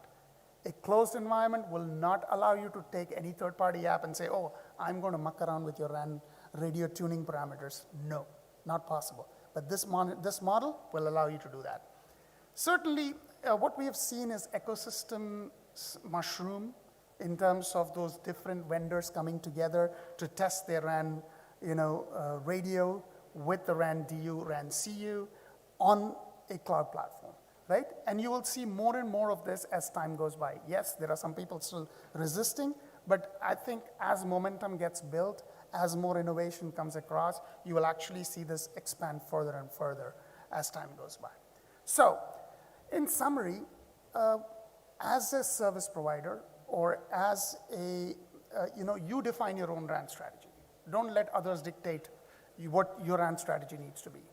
Pick the right vendors, choose the right technology, have that freedom to build that particular operations model that will allow you to scale in terms of your environment, deploying in your particular environment, right? Think about scalability, think about what infrastructure do you need, think about how cloud native it is. Make sure that it's actually compliant with respect to what you want to be able to do. What's the security posture of that particular platform, right? How does that look like? What is the operational consistency model? You don't want a separate operational model in RAN versus a different operational model in core. You don't want to have multiple different teams doing completely different ways. That's how it is today. It's completely different teams doing completely different things. Where is the efficiency in that? So you need to think about those, right? Build your own strategy. Look at what is the desired end state. Where do you need to be? Work backwards. I've actually seen some really, really good examples of providers around the globe who are doing intelligent operations, analytics-based, AI ops. They've applied to the data that they've gathered from RAN, built a telemetry model, big data lake, automate that based on thresholds, move that particular information, then tune the infrastructure again, and continuously do this using a closed loop automation framework. That can only be possible when you have an open platform, when you happen to have an open environment, and when you really, that's where the innovation really shines through with this new ecosystem. Thank you very much. Hopefully that was useful.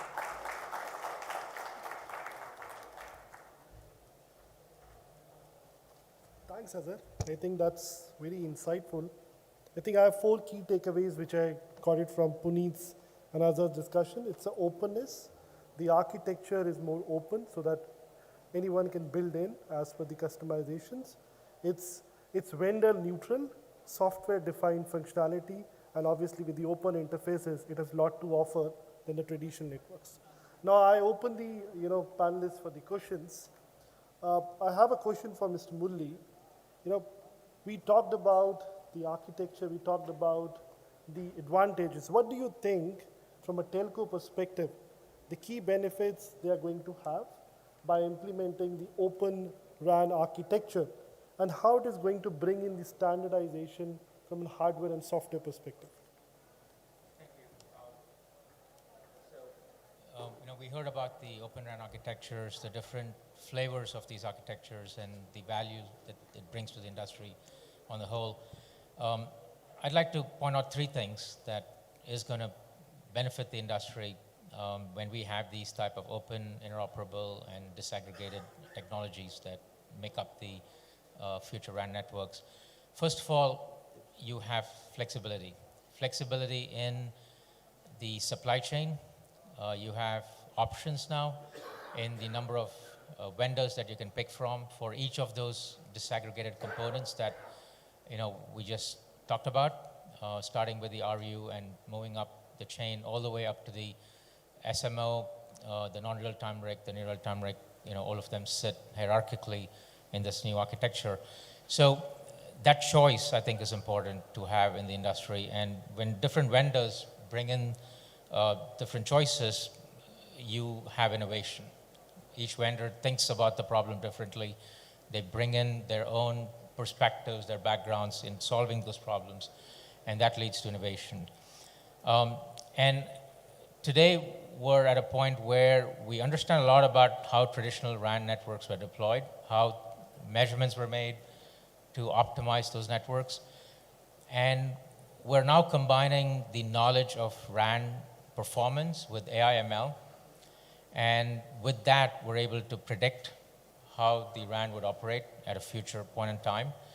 Based on that prediction, we're able to automatically reconfigure the network, make sure that the network operates in a certain way to handle the traffic, the type of load that the network would potentially have to support at some point in time, given the dynamic nature of the type of payloads that our networks see today.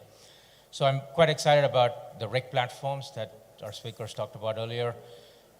Each of those platforms have the ability to bring in the AI/ML capabilities, again, from a variety of vendors who represent different backgrounds and bring their unique understanding of the network in terms of software and deploy these software as XApps and RApps on these products. Finally, I think we're going to see an improvement in time to market just based on the fact that we're accelerating the pace of innovation. And we are going to not only apply these new techniques, AI/ML-driven techniques, to bring in new innovation, moving these payloads to the cloud also allows us to bring in IT innovation. Years of CI/CD pipelines, years of lifecycle management of these workloads that have been practiced in the IT industry, we could bring those to the RAN industry, and that would help us become faster, right, in deploying future networks. So I think that's where the value is going to come from. The combination of multiple vendors, the fact that they bring in different perspectives, these different perspectives get captured in the form of these optimization applications, better configuration management applications, better deployment, better ways of deployment. And I think that is the biggest benefit that we're going to see. Sure. Just a quick follow-up question. How do you look at the ecosystem on the ground? We have incumbents, we have the new entrants. How do you look at that? Just a quick one. Sure, yeah. We are, as Meta Connectivity, our goal is twofold. One is to connect the unconnected, which means we have to deploy networks in places where internet access has not been available in the past. That requires an ecosystem.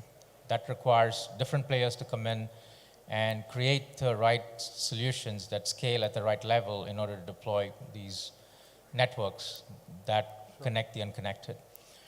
Meta is also focusing on taking current networks and future networks towards the metaverse and making them metaverse ready. That would attract the first billion people to the metaverse rather than the last billion people to the internet. So we're focused on that. And that has to be done through an ecosystem of partners. And only the Open RAN architectures allow us to form that ecosystem. In closed architectures, you don't have open APIs. You don't have ways to control the network from the outside. But with the Open RAN architectures, we have the ability now to form these ecosystems, and through the work that we do in TIP, and TIP is an ecosystem of vendors and operators. Operators provide us requirements. We're able to take those requirements to vendors. We're able to see what the vendor capabilities are, when they're able to provide a certain technology at a certain point in time, and then test and validate those technologies and then take them back to the operators and deploy them in the field. Sure, sure. Thanks, Mr. Murli.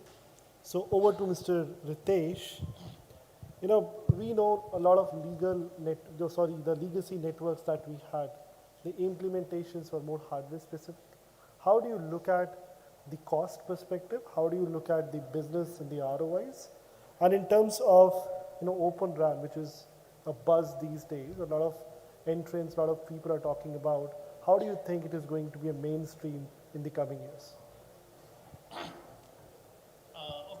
I think it's a very good question, Yogesh. So let me, take up the TCO question first. So basically, my recommendation to all the players is, if you are looking for short-term capex and opex gains, then you should not go for ORAN or Open RAN. So Open RAN is not for short-term opex capex gain. Open RAN is a total architecture change, which is much beyond monetary aspects. So the operators which are only looking at Open RAN for monetary aspects, I think this is only half the understanding of Open RAN. Open RAN is much more. Open RAN gives us flexibility. So many times, you can't buy flexibility by price, by paying more money. You can't buy it. It gives you flexibility. It gives you choice.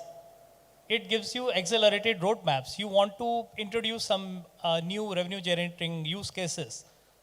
Your existing incumbent vendor is not ready. You don't have a choice. You have to wait for the vendor to provide you those cases, and you lose competition, you lose market. So accelerated roadmaps, innovation in use cases, and of course, there will be an accelerated TCO. But the real TCO will not be felt in short term. Because as we all know, when Open RAN has come in, the vendors have already been selected, the networks are already been deployed. So, don't look for a short-term gain, because Open RAN deployments will not be gonna greenfield. It has to be brownfield, and there has to be a phased approach. So when Open RAN is totally in the field, some operator will have, I don't know, maybe 80% deployments. Some will have 50, some will have 20, and maybe there are some which will start. So there will be different phases they'll be in, and so Open RAN needs a very, very phased approach for deployment, and this will benefit everyone in the industry. This will benefit the operator. This will benefit the new players or the smaller players for whom the doors are closed, and this will benefit the technology and the architecture. So this will benefit everyone, but my recommendation is please don't go for short-term gains. We'll not have short-term gains in Open RAN. Thanks, Ritesh. I think you talked about brownfield and greenfield. I think that's the question to Vikas now. How do you look at the maturity of these implementations? And from a value chain perspective, we have telcos, we have the infrastructure players, and we have the system integrators. How do you think, in terms of an implementation being effective and efficient, what are the key things we need to look at, considering it's a brownfield or a greenfield implementations? Thanks, Yogesh. I think there's another thing which goes into our mind, that when we are going to deploy an Open RAN system, so what are the things that we need to consider? So first and foremost is the open means that it has to work with another system. For that, we need a specifications. So everyone right from the operator or from the vendor side or from the system integrator side, we have to contribute to write those specifications first. And there are organizations which are working to make it truly open. So unless and until the specification part is done, we cannot go for a second step. And the second steps comes into the picture when you have the specification, but when you wanted to go for interoperability. And that is very important aspects of the open system, that one system has to interrupt with the another systems. So many people give example of the Lego kind of blocks. So in our childhood, we do not have privilege to play with the Lego thing. It's too expensive for our parents, but now we buy it for our kids. That is modular, but that is not open. So that is a different kind of the places where the people can come over and test those things. So if you have RUs, you have DUs, so you need to have the specifications. You need to write the test cases that you can validate, go to a place where you can validate and say, certify that, okay, my systems work with these systems. So that will create a lot of the players around, and a lot of small players with innovative solutions, they will come into the market. And that can interwork with the other systems as well. And that's where the beauty is. And that's how you will make the whole system. And from that point of view, I think the knowledge sharing is very important. So whatever knowledge we gain from one testing center, that has to be propagated to others so that the others don't do that mistakes. So for that, we write test specification, and there is a need to have the plug fest, the sharing of the knowledge, and that is the second aspect. The third aspect, when it comes to the deployment, and that's where the end user will see, when you see on the pole some RUs, which is Open RAN, and then you have DUs and RUs. So from a user point of view, it does not matter, whatever works on the other side. So they need a service, and they need an interoperable service. And that's how the 3GPP has done a very good job, that you take your mobile phone, it works here, it works in Karnataka, it works in Indonesia, it works in US, it works in Europe, all over almost every place in the world, our mobile phone works. Why? Because the specification has been written in such a way that it can talk, mobile can talk to any operators or whosoever is providing on the other side, it can work on that.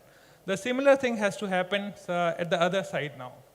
So where you have system from the different places, they need to interwork with each other, and from a user point of view, it does not matter that which system it is talking to. Either they're talking to open or they are talking to close, it does not matter. And that's where the real deployment will happen, when you see from the end user point of view, it does not differentiate in terms of from where the services are coming from.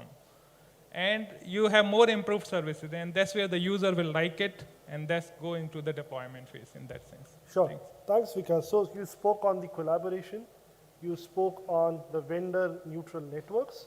I think that goes to now Gilles, Mr. Gilles. What do you think the role of an ecosystem for the Made in India success? And we know with the 5G deployment, which is the mainstream agenda for our Honorable Prime Minister, how do you think the opportunities for the infrastructure players? And how do you look at the conjunction of Open RAN and 5G deployments that will go hand to hand? Over to you.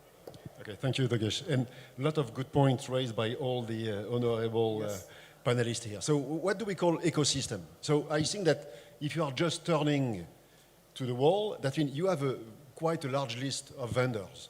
And if you are looking at those names, quite a lot of them are coming from India. And for us, the Made in India ecosystem is critical to have the 5G deployment that will occur, that's starting to occur in India, to have this local innovation. Again, as you can see, I have a French accent, so I'm not from India. I'm sure you can realize that. But definitely, we are really working hard with the ecosystem in India because we believe that the innovation that are here can really help the end user. Because there are two ways to look at the 5G deployment. The telco side, they need to monetize the network. And from the end user, what are the applications that the end user will be able to beneficial from what this 5G will bring to them? Healthcare, remote location, learnings, remote learnings, all those things is what really matter for the end user. And all the ecosystem that we are working with as an industry, whatever it is on the technology platform, whatever it is on the software platform, at the end, we should not lose track that all the interoperability and the performance we are bringing and associated with the telco, working together, doing the integration, this is to deliver new services and new applications for the end user. And in India, I think that having the challenge, we went through the challenge of the 4G with you as an AMD Xilinx. We were part of the technology deployment on the 4G. We are part, and we will be part of the 5G deployment because it's really important to touch 1.3 billion people. Meta mentioned connecting the unconnected. I think that in India, it's really something that will help the country to grow and to become, by the 2045, on the top 5 developed countries. So ecosystems means bringing innovation, hardware, software, saving power, because power is critical in India, is critical everywhere else in the world, but being able to innovate at those different layers that are defined by the ORAN Alliance, the 3GPP, will bring what is required for the vendors in India to bring their technicity, their skills, to bring new innovation. The challenge will be to monetize this innovation. Because if the ecosystem is not sustainable, then when 6G will come, we will go backward and not forward. So it's important that we are moving as technology provider, ecosystem supporter, that we are making sure that this ecosystem will be able to monetize their development. Puneet was talking about 15 radio vendors. It's important that those 15 radio vendors are able to make money. Because otherwise, they will not be able to invest in the next generation for the 5G advance or for the 6G to make money as well. So we as technology providers and as telecommunication providers and as government, we have the responsibility to make sure that this ecosystem will be viable, vibrant, and will be self-funded over time so that they can reinvest on the innovation. You asked me another, as part of the question, the technology. Where do we stand on the technology? So technology is, and we have the platform, and we are delivering the platform in India.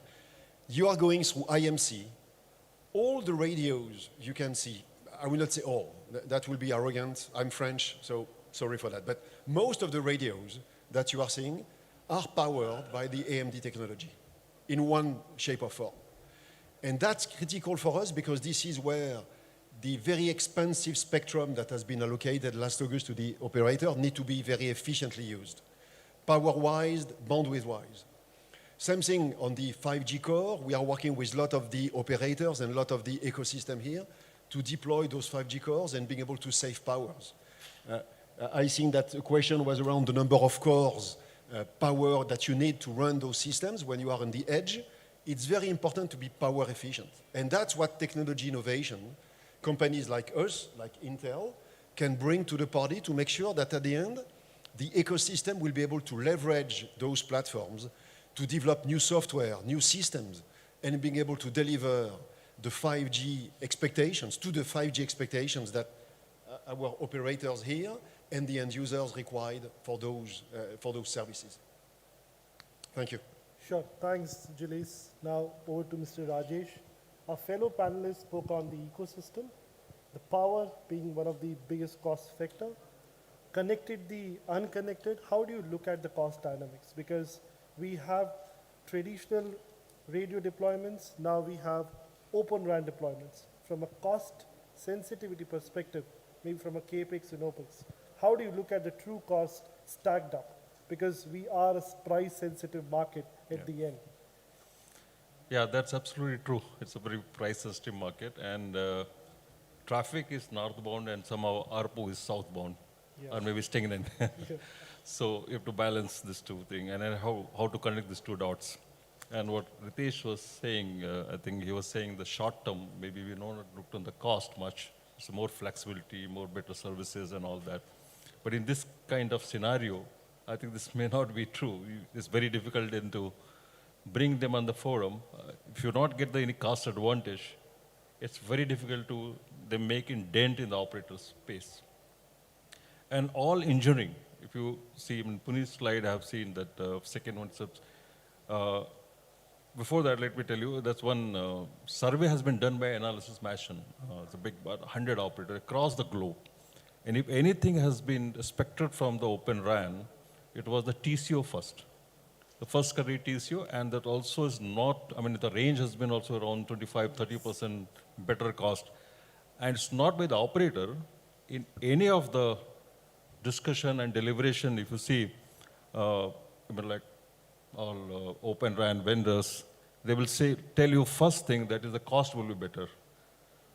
So if these two things you have put in the mind of the operator, and of course operator anyway looking at the better cost, if you're not able to deliver in the better cost, it will be difficult to make the dent.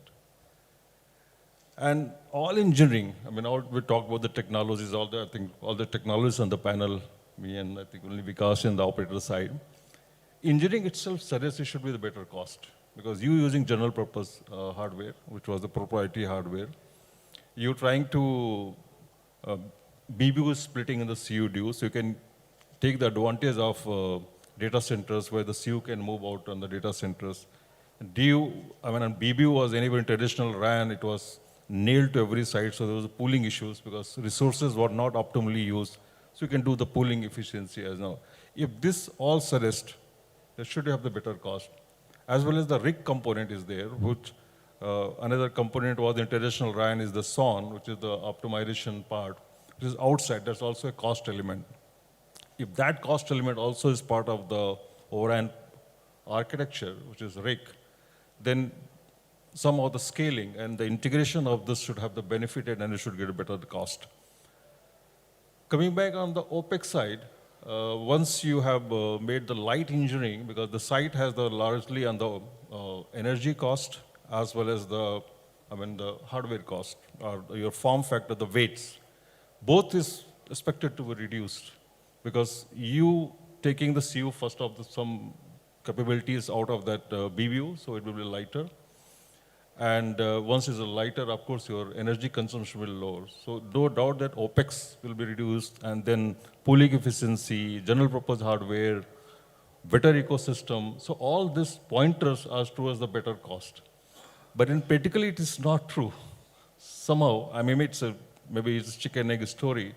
That scale is very important. The economics of scale, it has to happen.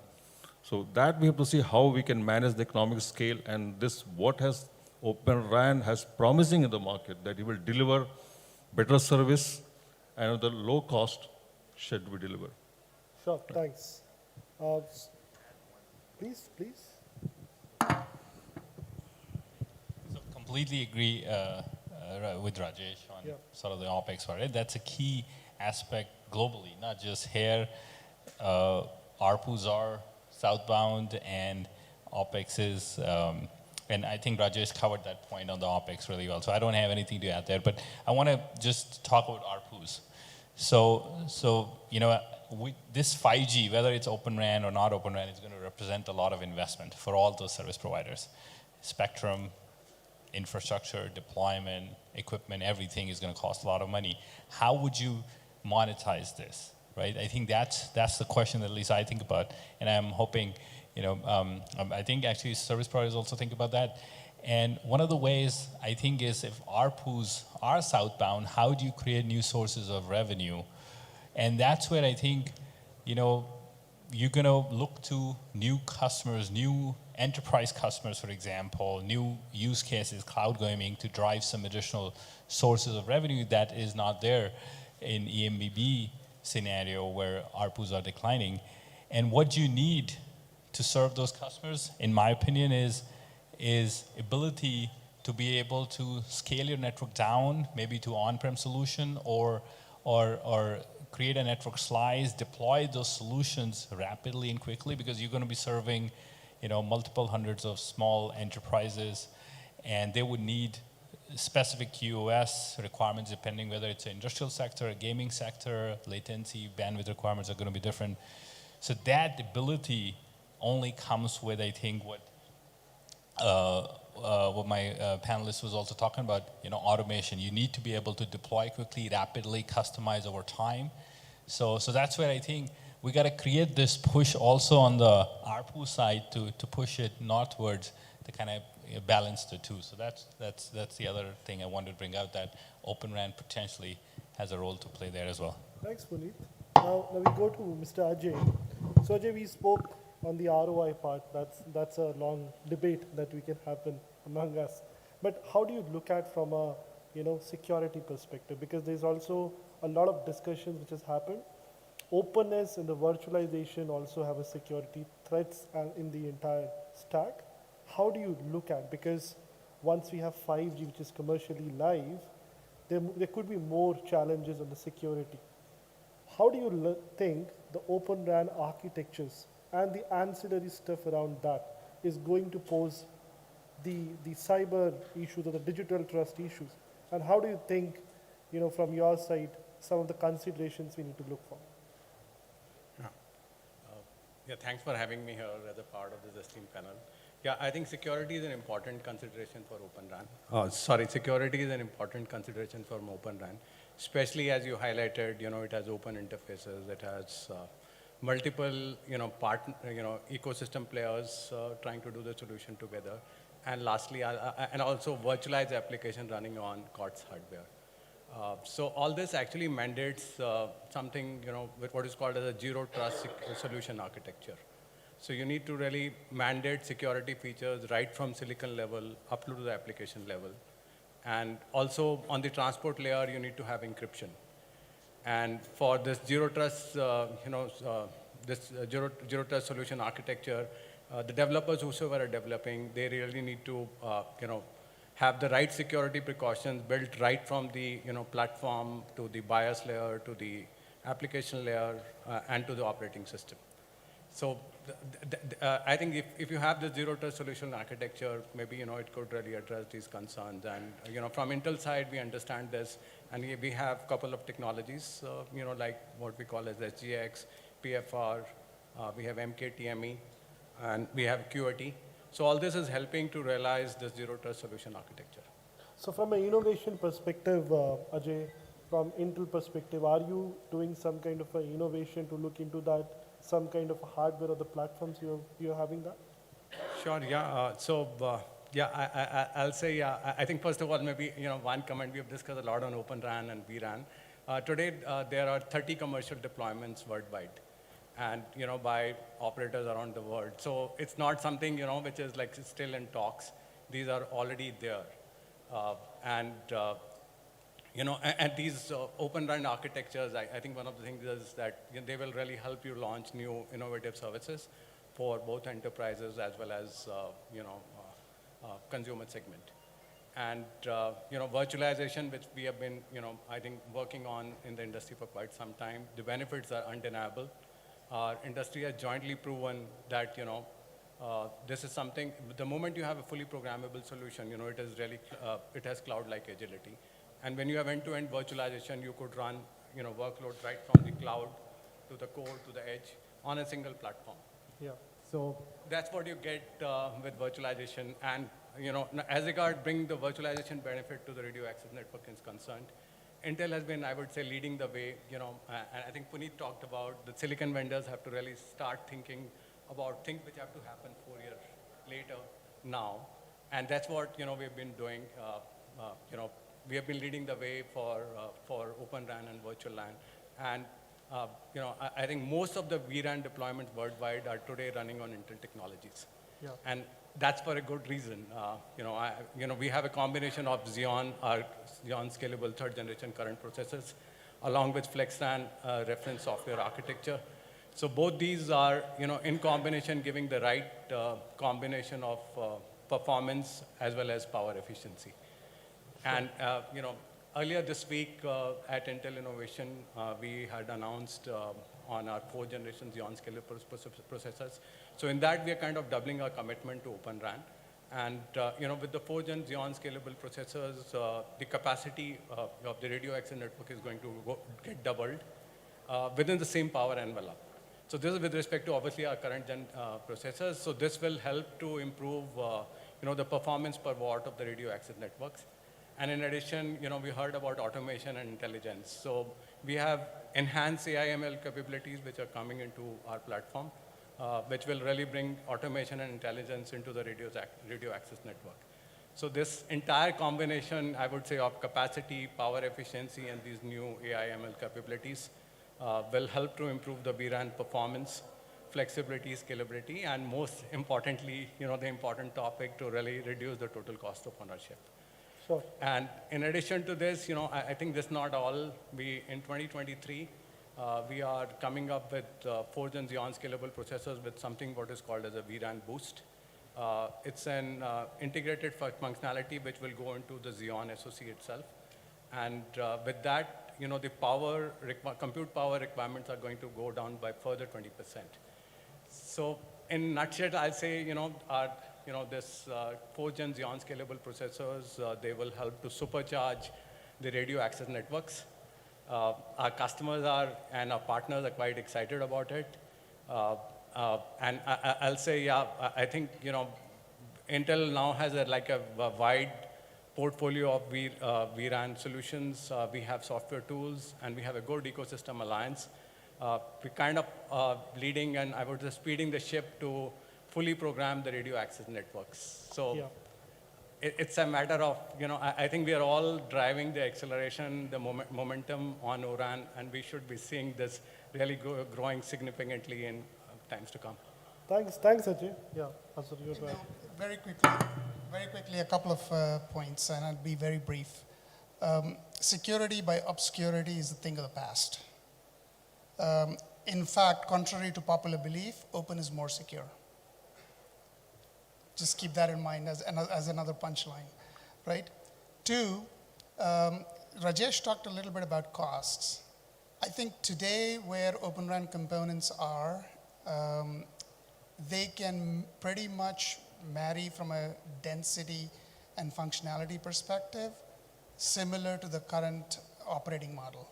But the moment you add more density, like 32T, 32R, 64T, 64R, massive MIMO, you need more processor density, you need more, better gigabits per watt, and also spec-int per watt capability. And that is coming. That is coming both, from different processor vendors, and hopefully that will further improve the, the performance curve, the cost performance curve in that particular context. So these are the two things to keep an eye on, and to further enhance, how Open RAN can play a role and how actually it can transform the existing infrastructures. Thank you. I think just a quick follow-up. Yeah.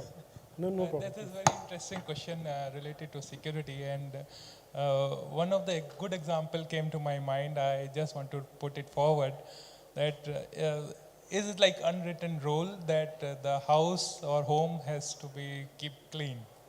So when you keep it more clean, when the walls are opaque or when the walls are transparent. I see some videos on Japan, they have a public toilet system which is like transparent walls. When you put money, it becomes opaque. So the similar thing goes for the O-RAN itself. There's a lot of people talking about the security. So closed system does not need to be more secure. Yeah. But you don't know what is happening inside there. But when you open up this thing, you know that, okay, where is the problem? And who is going to fix it? And where it is going to be fixed? and the organizations are working towards it. They are making the interfaces more open and by design more secure. Instead of finding something later on, okay, bug, and then you try to fix it. But this is like from the specification itself, we are building on more secure system. So I completely agree with Azhar that openness does not mean that it is not secure. It is maybe more secure than what you have in closed system. Thanks. I think that's a myth. I think that's a notable point for all of us, that open is more closed and secure. I think that's a punchline, which I also noted. And I think that's, most of us would be having few queries on that. But I think going forward, it's clearly that, what I understood, the initial deployments would be a mix of both the traditional and open. I think it's more a mindset which is opening up, and over the period of time, it will certainly improve. I think just to conclude, maybe I would quickly pass on to all the panels for a 1 or 2 liners to conclude what they think of the Open RAN in driving the innovation. I think how it is going to impact the 5G deployments, if in case you feel so, and with the ancillary technologies around that, how do you think the future lies with? I'll quickly start with Puneet. A quick 1 or 2 minutes, please. That is going to be a challenge covering that question in 2 sentences, but let me try. So I think open interfaces drives innovation in every industry. It has been the case. You go back as many years as you can, look at any industry. As you make things open, new people enter, they bring their own ideas. They're able to make point solutions that do really good one particular job, and they're able to rely on the rest of the ecosystem to the rest of the stuff. So that's what's going to drive the innovation. And in the 5G rollout, there are different every operator has different circumstances. Greenfield, brownfield, spectrum holdings, their strategy on SA versus NSA. So they're going to leverage Open RAN ecosystem in their own way. Everybody is going to start, thinking about it. Somebody will do it more extensively. Somebody's going to, do it in a more phased manner. But over time, we're going to see, as operator refresh, you're going to see Open RAN will play a greater role in this. And you already can witness that in even the incumbent vendors, the way they are playing out their roadmaps, they're kind of hedging towards making them more open. So I think this is I think my conclusion based on what I see around. Thanks, Puneet. Thanks. Thank you, Puneet. Instead of trying to dwell on why, which I think a lot of us spoke about, and the what, I think that also a lot of people spoke about, I'll just briefly talk about how. And I don't think we need to talk about when, because he just talked about the when. So how is this going to happen? Well, it is going to happen primarily because of that disaggregation model we discussed, and it is going to happen primarily because you have a cloud abstraction layer that extends your ops model from your cloud and your edge data center into the RAN. That's really critical in terms of how Open RAN can be successful in the future. If you wrap your mind around that in terms of your operational model, your architecture, your services, it is a lot easier for you to then understand how you can make that happen. I don't think we need to repeat on the why and the what. And of course, when 5G is now in India, hopefully it'll happen now. Yeah, thanks, Azhar. So clearly, you said the what or the why has been answered already, so I'll expand on the how part. So clearly a lot of work needs to be done. When we saw RAN architecture in the past, it was a single box from a single vendor, and we saw the architectures of Open RAN, lots of interfaces, opening up different components, opening up APIs to those components, and that's going to take some work. There's a lot of specs that needs to be followed and products aligned with those specs. But I think a way in which we can accomplish this is by each vendor focusing on a specific aspect of Open RAN and solving that problem in the best way they potentially can. So if we work together and we pick each piece of this architecture, which clearly is interoperable, and each of the vendors bring in a component that we can bring together telecom infra project has test and validation capabilities where we understand operator requirements, bring together products from different vendors, define test cases, validate these products as those that can work together and create blueprints of those solutions. So I think it's imperative that each of the vendors focus on a part of the solution, and we all come together and integrate our solutions and create that product and get it to market as quickly as we can. Thanks. Thanks. Yeah, thanks, Yogesh. So Open RAN, I think it's a very wide topic. It is difficult to summarize, but let me give it a try. So first is we are in an open world. So Open RAN is a reality. There have been forecasts which saying 15% by 2026. Whether it is 10 or 20 or 15, we don't know. But Open RAN is here to stay. It's a reality. Second, the deployments, how can they be expedited? I think it needs the whole ecosystem to work together. Obviously, no single party, can make it happen. So it has a concerted effort by all the stakeholders. Number three is in Open RAN, three things are of key importance. One is interoperability, second is testing, and third is security. And of course, there has been to be a totally automated framework based on CI/CD to build, because there will be multiple vendors, multiple releases, which need to be tested with each other, and so on and so forth. And the last but not the least, reduced TCO is one of the benefits of Open RAN. It is not the only benefit. So we should look at reduced TCO definitely, but we should also look at how Open RAN can enable innovative use cases, which will make the whole game more lucrative for all the stakeholders. Thank you. Thank you.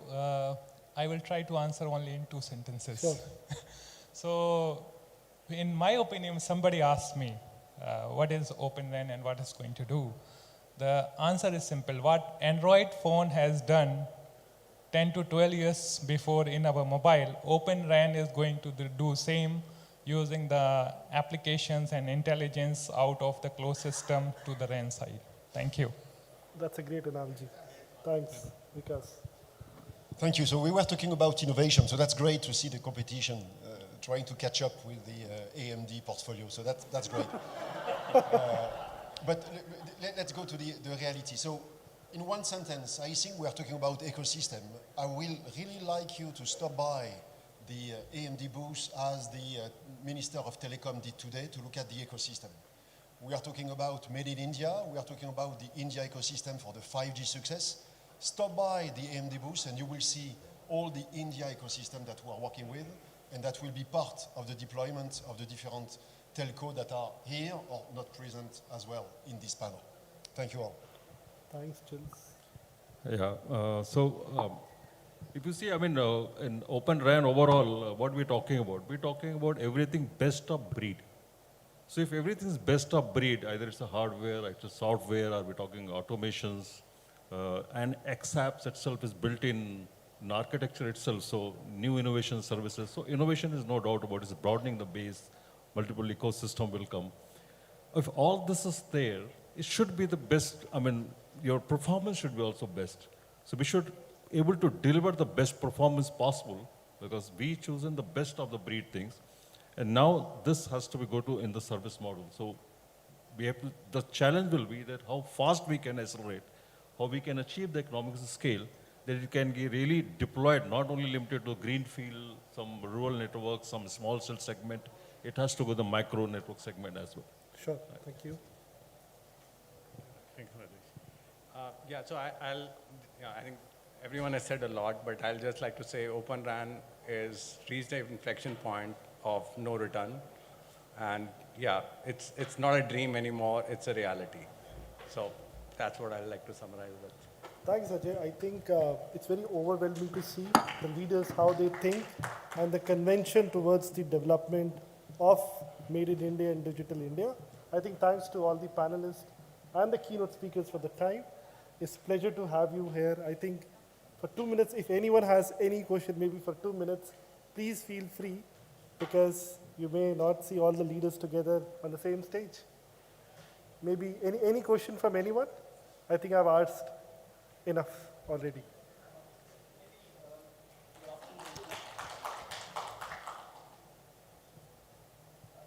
Very deep insights into the ORAN ecosystem. My query is to Mr. Murli Ranganathan. You spoke about AI in network life cycles. So when you were referring to AI in network life cycles, were you referring to S1, SON type of things, or is it something different, what Meta is doing in this space? Certainly, AI can be applied in different forms. Clearly, the SON solutions of the past did not have a lot of machine learning in it. The technology just wasn't there over the last 10 years for us to apply machine learning to the problems we solved in the past. I think we're at a time now where the data is available through open interfaces, and machine learning, as you know, needs a lot of data, right? The right data. If you don't have the right data, machine learning isn't going to do much good for you. So now that the data is available, we can bring those machine learning technologies to bear and improve both the SON solutions of the past, as well as focus on new solutions that you can bring to near real-time RIC platforms.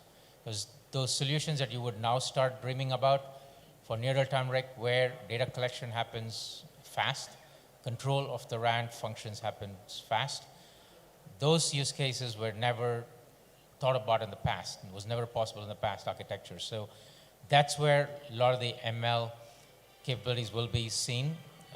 Inference will be in the near real-time RIC.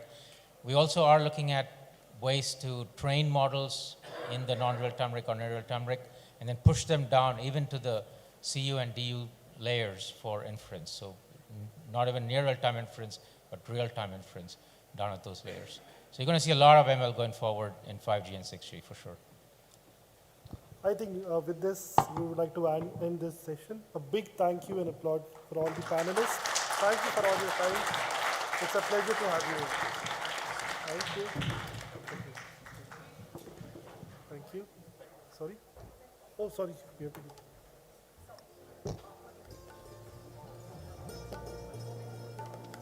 It's for you.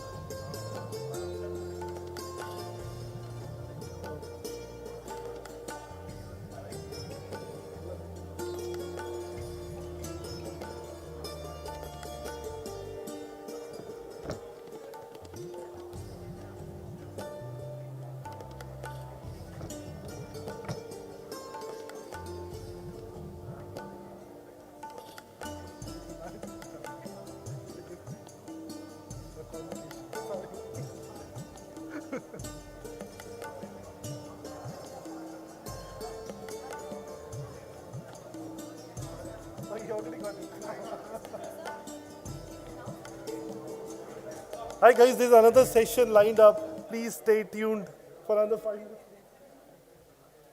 Okay. Photo?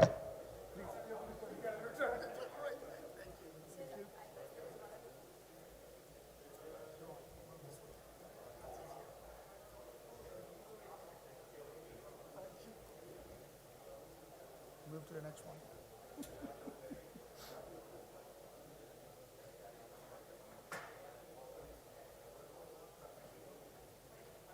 That was pretty cool.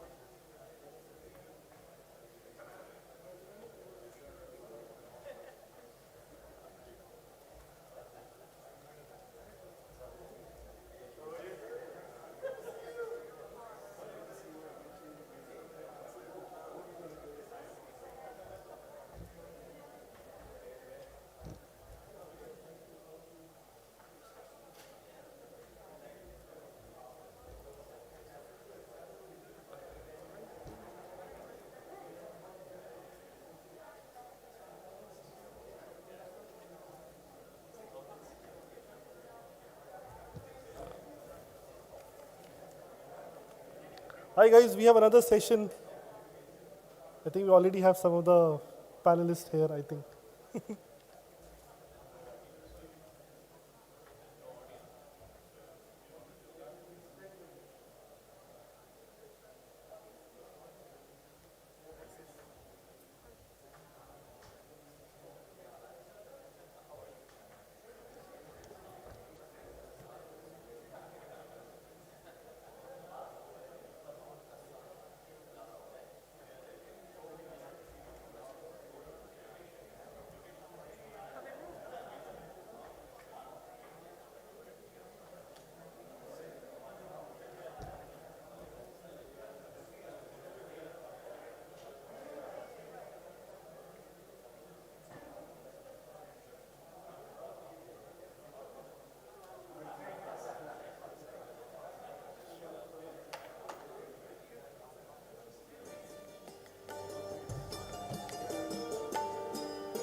I think we can start in next 5 minutes.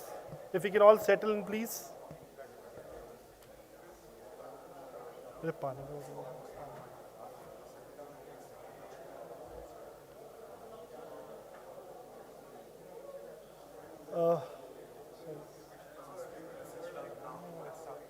Can we please settle down, please? We can start. We have the panelists here.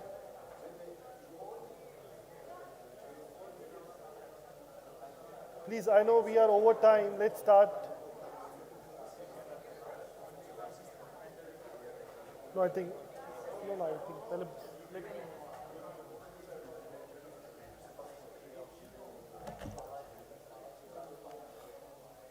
I think people have lost patience now. I think it's already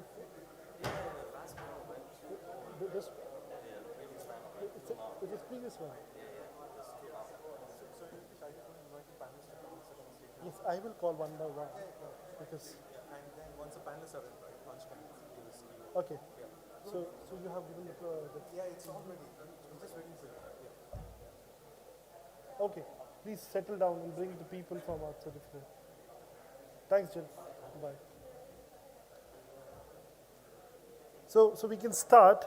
I think it's pleasure, to have you all, and it's a good evening. I think the earlier sessions went a bit, overshooted, but in the interest of time, we have some great panelists here, and without doing further delay, I would like to invite Mr. Punch, who is the Director, Segment Marketing at ARM.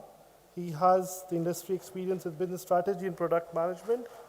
And a warm welcome to him. Would like to call Ms. Lawrence. She is the Director, Telco Media Entertainment.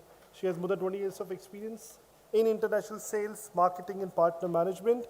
Welcome, Ms. Lawrence. It's a pleasure to have you here. Would like to invite Mr. Jayanta Dey, the Executive President of 5G Business at HFCL, has been responsible to develop the 5G systems and the integrations for the HFCL business. Would like to invite Mr. Kailash Narayan, the President, Communications Group at Keysight Technologies. Would like to have Mr. Parag, who is the co-founder and CEO at Sankhya Labs, an experience of semiconductors, embedded softwares, more than 20 years. We would like to invite Mr. Manish Gange, who is the head of R&D at Bharti Airtel, has more than 20 years of experience. I think we heard a lot on the Open RAN, but this topic itself is very deep and dynamic. Without taking further time, would like to invite Mr. Punch to provide some of the insights and thoughts of how we are going to shape this in the current scenario we have. Over to you, please. Can you load?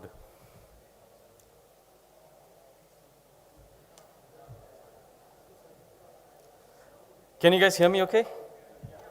All right, thanks for staying back. I know it's late in the day. My name is Panch Chandrasekharan. I head this segment, Carrier Infrastructure segment at ARM, which today primarily means 5G RAN, working with Tier 1 NEPs, Ericsson's and Nokia's of the world, as well as the vRAN ecosystem, Open RAN platforms. So I'm gonna spend a few seconds talking about ARM. I promise you it's not a corporate pitch. ARM may be the biggest company you've never heard of. So you can find ARM pretty much anywhere, from the tiniest of sensors to edge data centers to cloud data centers, and of course, network infrastructure. So I'll bet you $20 that the cell phone in your pocket has ARM in it. And I'll bet you $20 that the infrastructure that makes the connectivity to your cell phone has ARM in it. So because the fundamental idea is power efficiency and compute efficiency, and with that, our partners have shipped over 230 billion devices so far, and it's only accelerating. So I want to touch upon the topic of the conference here, right? So the connectivity across India, and I want to touch upon the progress that we've seen, tremendous progress that we've seen over the last few years. 740 million data subscribers in 4G that is like equaling the population of Europe and like double the population of US. Tremendous adoption here. Growth in data in India is phenomenal, and that has very real life implications that like people can feel in a very tangible way. Peer-to-peer cash transactions, 47 trillion rupees in 2021 alone. And I got a taste of this yesterday when I went to a medical shop and paid cash for it, and the shopkeeper was like, people use Paytm these days, and that was like kind of a reality check for me. But there is work to be done, right? So the digital divide still exists. So what we have here is the Economist report on internet connectivity across the different countries of the world. India ranks 50th in the globe, and in Asia, it ranks 12th of the 22 countries listed here. There are bright spots, obviously, right? So affordability index is very high. However, the quality of infrastructure and the quality of service needs to be improved, right? So there is this dichotomy of leadership and the need to close the digital gap. So is 5G the answer? Like, the promise is there. So in terms of technology leadership, 5G has the capability to revolutionize industry, augmented reality, connected vehicles, and so on. At the same time, provide broad connectivity to the masses with fixed wireless access, broadband access, etc.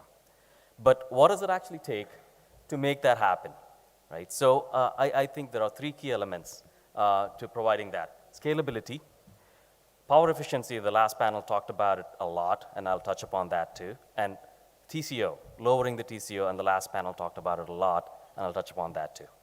So to me, it all boils down to this. How do you pack maximum amount of compute in a minimum amount of watts? So as Azhar mentioned the last time, gigabits per watt becomes the key new currency in the next generation of networks. So scalability is interesting, right? So I mean, the requirements change from the edge to the cloud data center. For example, for the edge, you're looking at like a handful of cores, say a sub $200 CPE with 4 CPU cores in it, right? So, and the requirements there are different from like when you go up to the cloud, you're looking at thousands of CPU cores meeting the multi-tenant use cases there. Software, of course, builds, connects everything together seamlessly, but there is no one-size-fits-all solution. Another thing that comes into play, there was a lot of talk about ML. Accelerators come into play. The physical layer implementation in 5G, for example, is usually accelerated. ML is usually accelerated. And so this becomes a heterogeneous compute environment. And so you're looking at targeted compute applications, compute products across the different use cases. And this is a big ecosystem play, going back to the theme of the ecosystem that's needed to pull us all together. And then we talked about power, right? So this is where I really hope my friends from Intel and AMD are here, because CPU power becomes very, very critical. So what we've done is we have looked at it in many different ways, using many different use cases, working with global operators. And so the configuration that we're showing here is a macro cell, 3-cell, 4x4 MIMO, but we have done it all the way to 64/64. The key here is run the same exact workload with ARM servers and do that with a traditional server. You know what a traditional server is. And the difference in power and the gigabits per watt that you see here is eye-popping. And when we talk to global operators and they see these numbers, their antennas go up, no pun intended, right? So this has immense implication on the OpEx, because operators spend around 5 to 6% of their total expenditure on energy costs. And 5G is going to make it worse because of the radio requirements. And of course, we have like very interesting geopolitical situations right now with trade wars and actual wars going on. Hopefully, it's a short-term situation. But it's not just OpEx. Even in CapEx, when you look at ARM server versus traditional, we are looking at 2.9 times gap in CapEx, and like when you consider the overall system solution, and this is looking at a CU and DU combined, we're looking at a 2.5 times OpEx gains, right? These are staggering numbers, right? So if, as an operator or an equipment provider, you really have to take close attention to the compute architecture that you pick. So in India, taking the case of India alone, this kind of savings results in about $127,000 savings per site over a 5-year period. And so we've heard various numbers. I mean, I took the number 660,000 cell sites in India, multiply that by 127,000, it's $84 billion of savings. And that's not a small amount. This is purely in picking the right compute architecture. So again, talking about ecosystem, this takes a village, as they say. Operators are obviously in the center of it. There are multiple players that need to come together. Silicon providers, for sure, because that's the world I come from. ISVs and OSS providers, equipment providers, some of who we have in the panel. And of course, system integration is a big challenge when you have multi-party players coming into the mix here. And so I just want to touch upon what we do to kind of encourage that collaboration. Last year, we announced a ARM 5G Solutions Lab, essentially to foster this collaboration. So everything that you need to build an end-to-end system is there in the lab, like user equipment to hardware to test equipment to RF chambers, et cetera. And so that ecosystem can come together, do the integration work, do benchmarking, et cetera. We work with all the leading global operators, get the right use cases, build blueprints, get it close to the deployment ready as possible. Right? So my ask of you is, let's work together, let's collaborate, and invite you to join the ecosystem to build these solutions together. Right? So I know it's late, and I'm going to conclude with this. 3 key things to remember: scalable efficiency, because scalability is key. Sustainability, we talked about it a lot. Energy costs are going up, and we need to reduce the energy footprint of the systems that we're building. And innovation, which is all enabled by the openness and virtualization of the network itself. Thank you very much for listening. Again, my name is Panch.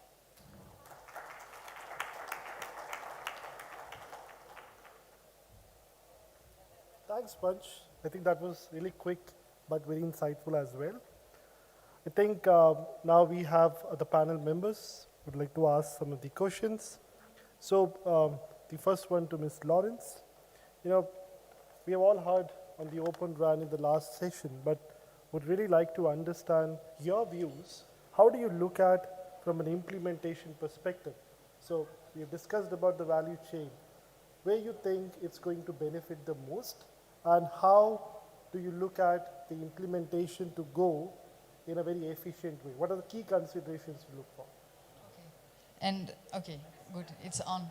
So maybe what I wanted to do before, diving into some of those considerations is just to provide the, the view on where we come from and so on. So I think we all agree about the fact that the Open RAN initiative is an initiative that has been really welcomed by the industry as a way to restore the RAN vendor supply chain diversity, right, which had massively eroded over the past decade.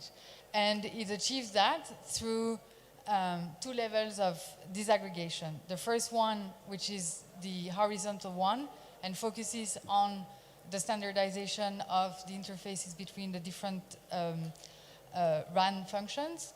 And the second one, which is a vertical one, and focuses on the interdependencies of the RAN functions with the underlying cloud. What it has delivered as a first instance, and that really touches on the TCO aspects, is the ability for customers to decouple the RAN software from the proprietary hardware. Now, with the event of cloud-native architecture, we see more and more customers wanting to leverage the Open Telco Cloud platform that they have deployed in other parts of the network, and that could be, for instance, in their 5G core, and expand that platform, towards the edge and far edge of their network to deploy RAN workloads, right? so that has obviously some inherent cost benefits, but that is also very important because that conditions the service provider ability to deploy additional workloads at the edge that will help them monetize their 5G investments, right? So, so that is, that is one. Now coming, when you discuss about the stack disaggregation and all that, which I just described, I think, and you actually talked about it. For me, the key consideration coming to mind is obviously the importance of, the ecosystem play. It takes a villages. There is not a single vendor that can, properly address the, some of the challenge inherent to the, to the stack disaggregation, right? And this is where, the work that we are doing, jointly as an industry, working, all the way from the chipset manufacturers to, the hardware vendors, the public cloud providers, the application workload players, all the way to the orchestration is really critical, because at the end of the day, our customers are looking for end-to-end solutions, right? They are not looking, to buy a single component. They are looking at something that is going to, address their, TCO and revenue concerns. And so to that effect, I mean, we, as Red Hat, we drive a lot of, the CNF and VNF certification validation. We work extensively with many vendors across the board, to develop joint blueprint. So that aims not only to certify the workloads, but also looking at more, functional elements, right? That includes, the scalability of the solution, the platform footprint, orchestration, and all those aspects that makes a solution viable. And then the last point that I would, that I would add, and I kind of alluded to that a little bit before, really relates to the fact that, you should not consider investing in a platform in isolation, because again, this is not only about Open RAN, it's also about how you're going to monetize, those investments through, the add-on of additional applications that are, generate those future revenues. Sure, Lawrence, I think a quick follow-up question. You touched on very, some points which have been raised in the previous panel as well. What do you think could be the barriers in the adoption? Any top 2 points which you think could be a barrier, or you think it's already been accepted globally? It has to be accepted in every country as well. But any 2 barriers which you think, where you talked about VNF, ONS and all, or it's a mainstream now? No, I think look, it's becoming more and more mainstream, and I think, things takes time, right? And it evolves, and the whole ecosystem matures. So if you ask me, I think, we are definitely getting there. Is there still, work to be done? Absolutely, and discussions are ongoing, and I think, that was also touched upon during the panels yesterday, around, maturity of the orchestration, aspects related to lifecycle management and all that, right? But those are, again, not a vendor specific issue, it's an industry issue, and that's where, again, it takes a village type of approach is really critical for, for the success. Thanks, Yeah. Lawrence. I think over to Mr. Jayanta. Ms. Lawrence talked about edge computing. I think we have been hearing in the last session as well. How do you see the Open RAN as a catalyst to the 5G and edge computing use cases? And considering we have a mix of the legacy networks and the networks that are emerging, how do you some kind of an interoperability among them. So, so the edge, first of all, let me define the edge, because the edge means many things to many people. So edge, in my view, is where the user data and the machine data and the sensor data gets generated. So processing data at the edge, helps you with real time, getting real time insights, real time actions for your mission critical services, right? So that's the benefit of edge. And the good part is the combinatorial effect of 5G with its low latency and the ability to support large number of IoT devices combined with edge computing, right, gives you the flexibility to address a lot of diverse use cases which was not possible before, like, you take remote healthcare, you take robotics-based precision manufacturing, or you take autonomous vehicle. This, I think, combination of 5G and edge computing makes it possible. Now, how does Open RAN help here?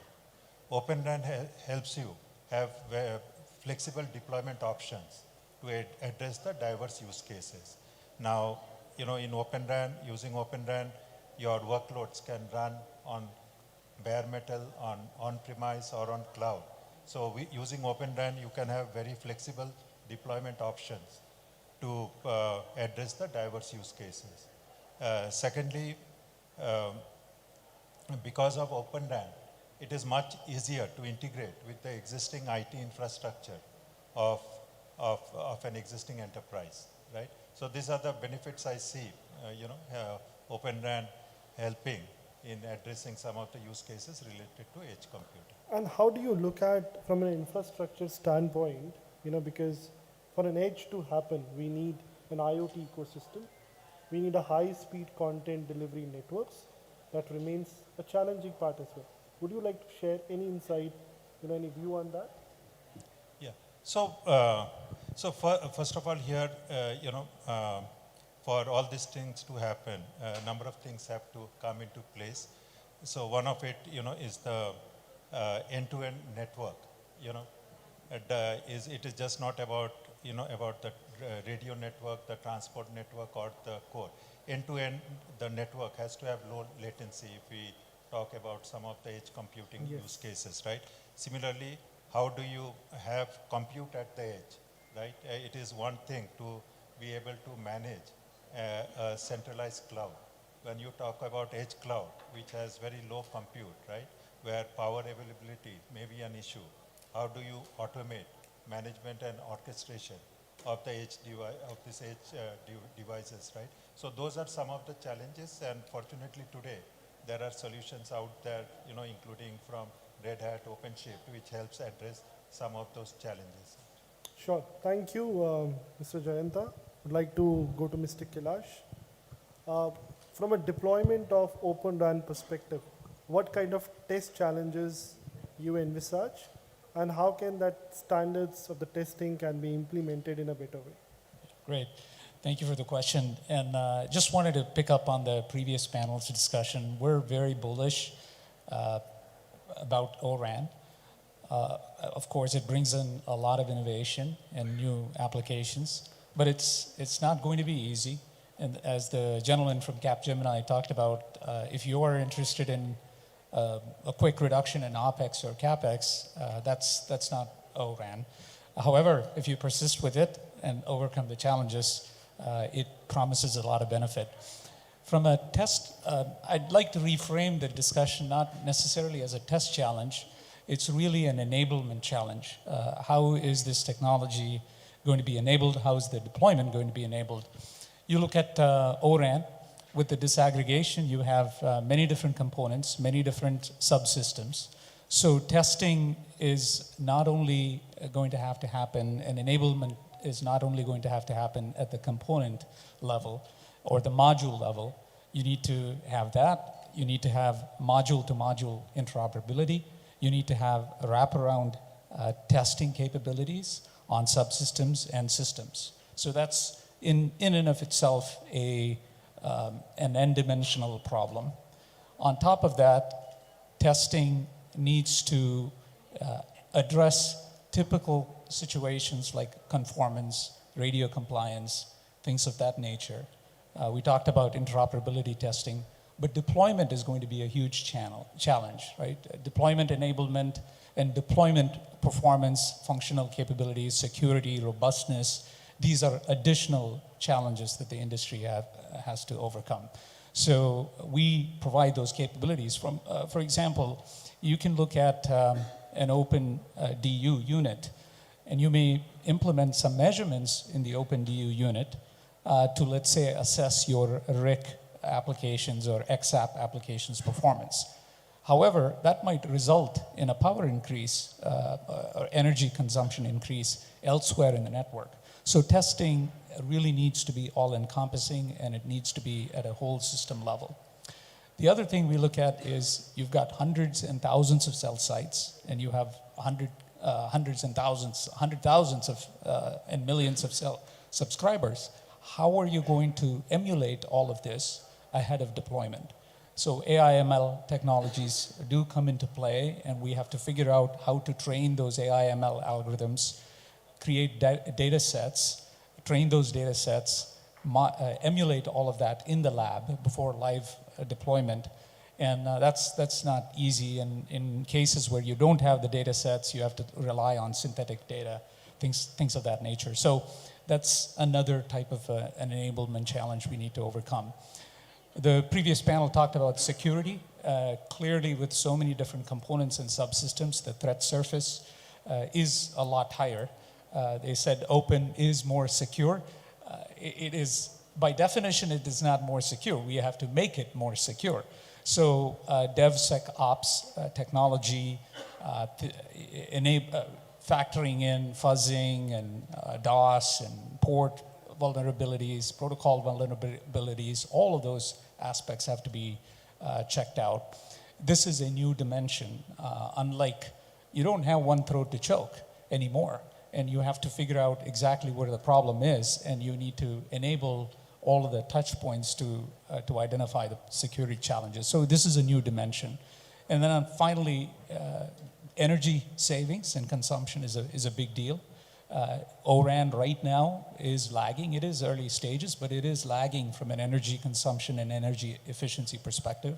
So there are lots of things that we can do. In fact, Vodafone asked Keysight, Wind River, Intel, and Radisys to engage in an energy test bed.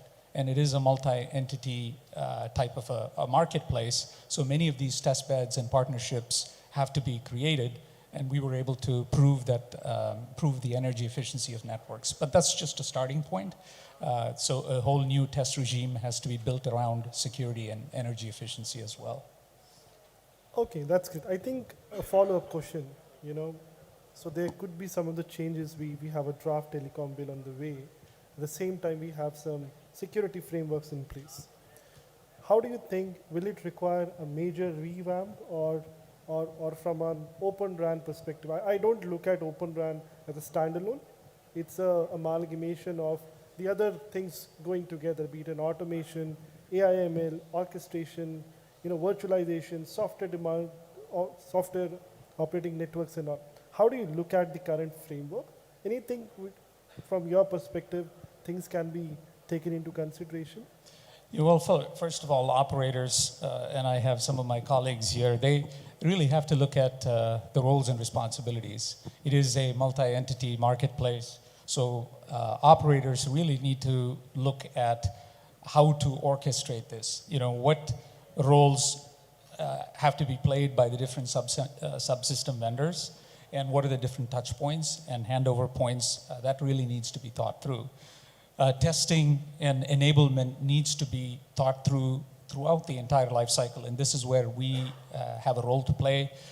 We're part of the O-RAN Alliance, clearly 3GPP, and we also have 5G ACIA.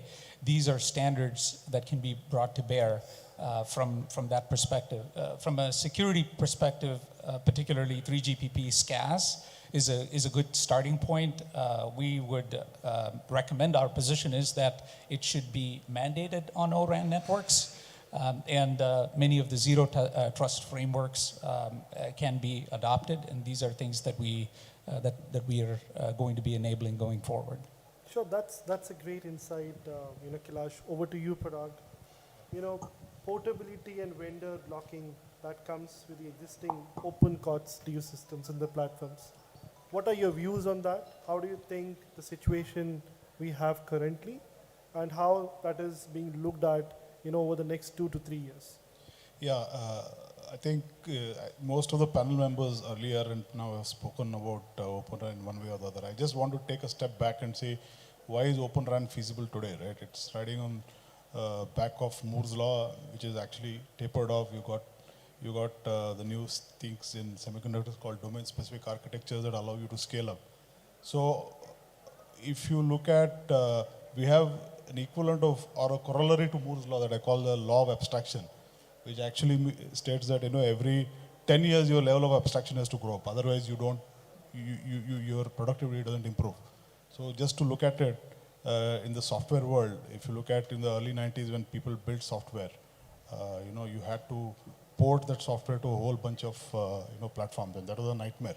And that's why, and then in the 80s and 90s, we used to code most of the stuff in C, and then you moved from C to C++, and C++ to Java, and now today you have Python. So each new programming language actually improved the level of abstraction and therefore productivity, right? Interesting story, Netflix, when it was founded, apparently it took $3 million and 1.5 years to build a website with those existing tools in the mid-90s. Today, a website is built in half an hour or so. That's because the abstraction and the productivity have improved. Whereas in our networking technologies, what has happened is, we have a 10-year refresh cycle, right, between each generation. So that has to be reduced. And that can be only reduced when you start to, softwareize stuff and also start to build stuff at more abstract levels. So today, 3G and 4G, 4G to an extent was programmable because, you had the layer 1 which was written in mostly in C++, but mostly, mostly it was all hardwired. So we are actually at the baby step. In the software, if you take an analogy to the software world, we are in the 80s right now. So you have to go up next there to the higher level of abstraction. And then what happens is, anybody who's bought and sold electronics of the enterprise variety knows that scale comes only through volume, right? The first order benefits of Open RAN are not going to come through just only if you get scale, the costs come down. The second order benefits are when all these things actually it's going to take time, right? It's going to take time, and also through network optimization and network automation is something when you're going to get you're going to get the real benefits of it. And finally, if you on the portability perspective, also the costs will come down if you are open but yet custom. So how do you build solutions that are open but yet custom? And that's a challenge. And that's where there's work going on. We are moving some work items in Open RAN working groups to allow custom hardware to be onboarded to onto networks, so that you could, as Panch just pointed out, custom hardware or even a different instruction set architecture gives you huge benefits in terms of power. So more custom architecture gives you more benefits, but then it gets locked in. Yeah. So you need to have you need to have systems and frameworks that allow you to do that. Sure, thanks, Parag. We have Manish. So Manish, what are the focus areas that should be considered by industry associations, government bodies to ensure consistent, secure, and interoperable Open RAN deployments? Well, I think the industry is moving on already, right? And I don't think we need to tell what they need to do, because there are a few key words to this Open RAN, right?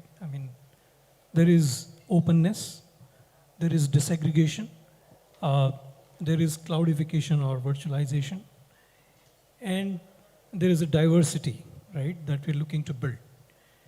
You know, what used to be supplied by a single vendor over into all operator networks is now going to be supplied by a number of vendor partners. Now, the great thing is about this diversity is that now you have multiple choices, but who would basically tell that this is the right choice for me?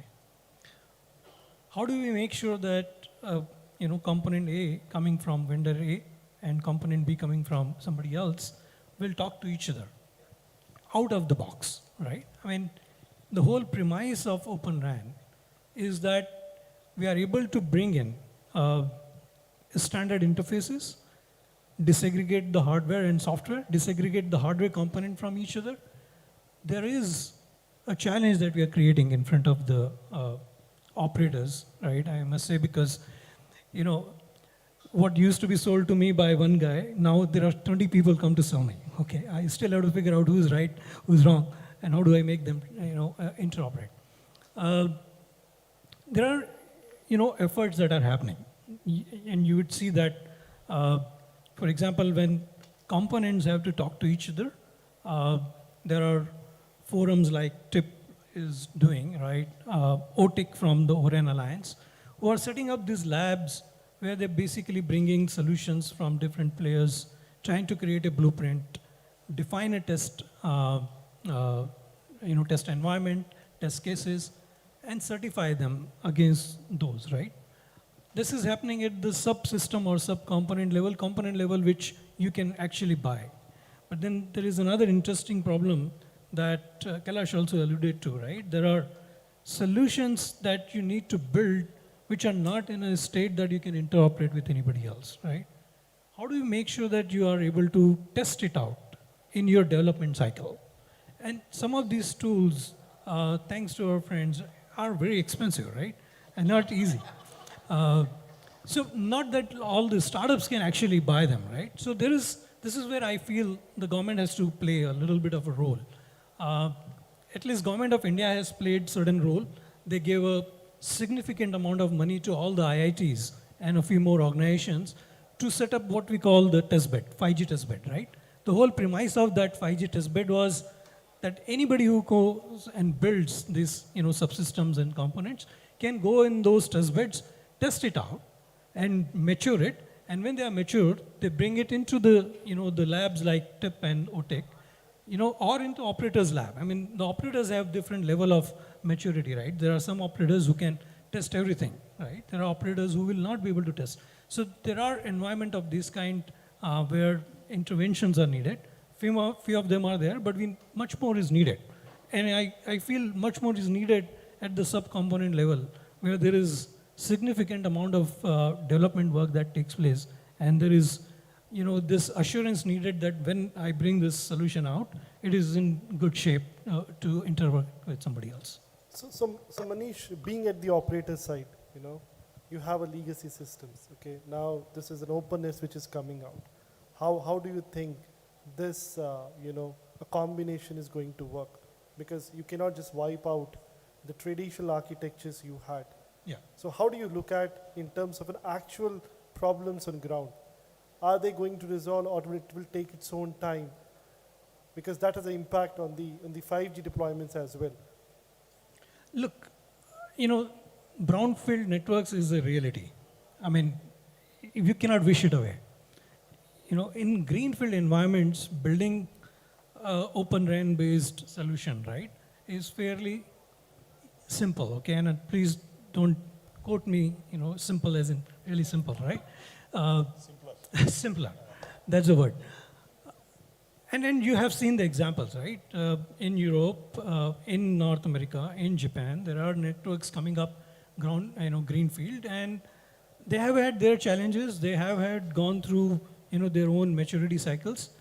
But real challenge of Open RAN is in the brownfield scenario. And the challenge comes from multiple, aspects, right? One of the aspects is obviously the TCO. The TCO is impacted adversely for Open RAN because there is an existing layer of a certain network existing, And the Open RAN cannot interoperate that because, industry defined X2 interfaces and things like that aren't really open. They were supposed to be open, but they aren't open because we really did not pay enough